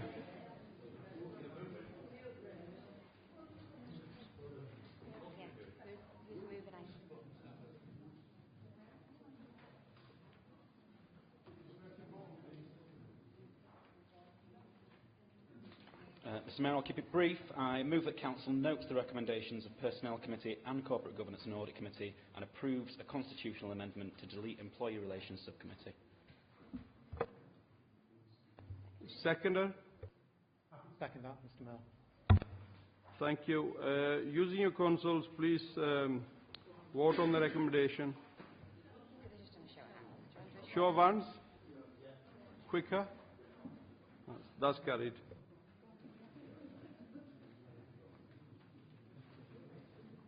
Item 14, who's proposing? Mr Mayor, I move that Councillor Andrew Marchington be appointed as lead member of Children's Scrutiny Panel with immediate effect. Thank you. Second. Hello.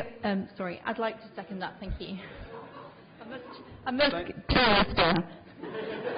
Thank you very much for that. Can we show of hands, please? That's carried. So it's a warm night tonight, so we'll finish a bit early, a few minutes early. So thank you. Thank you very much. Cancel. Thank you.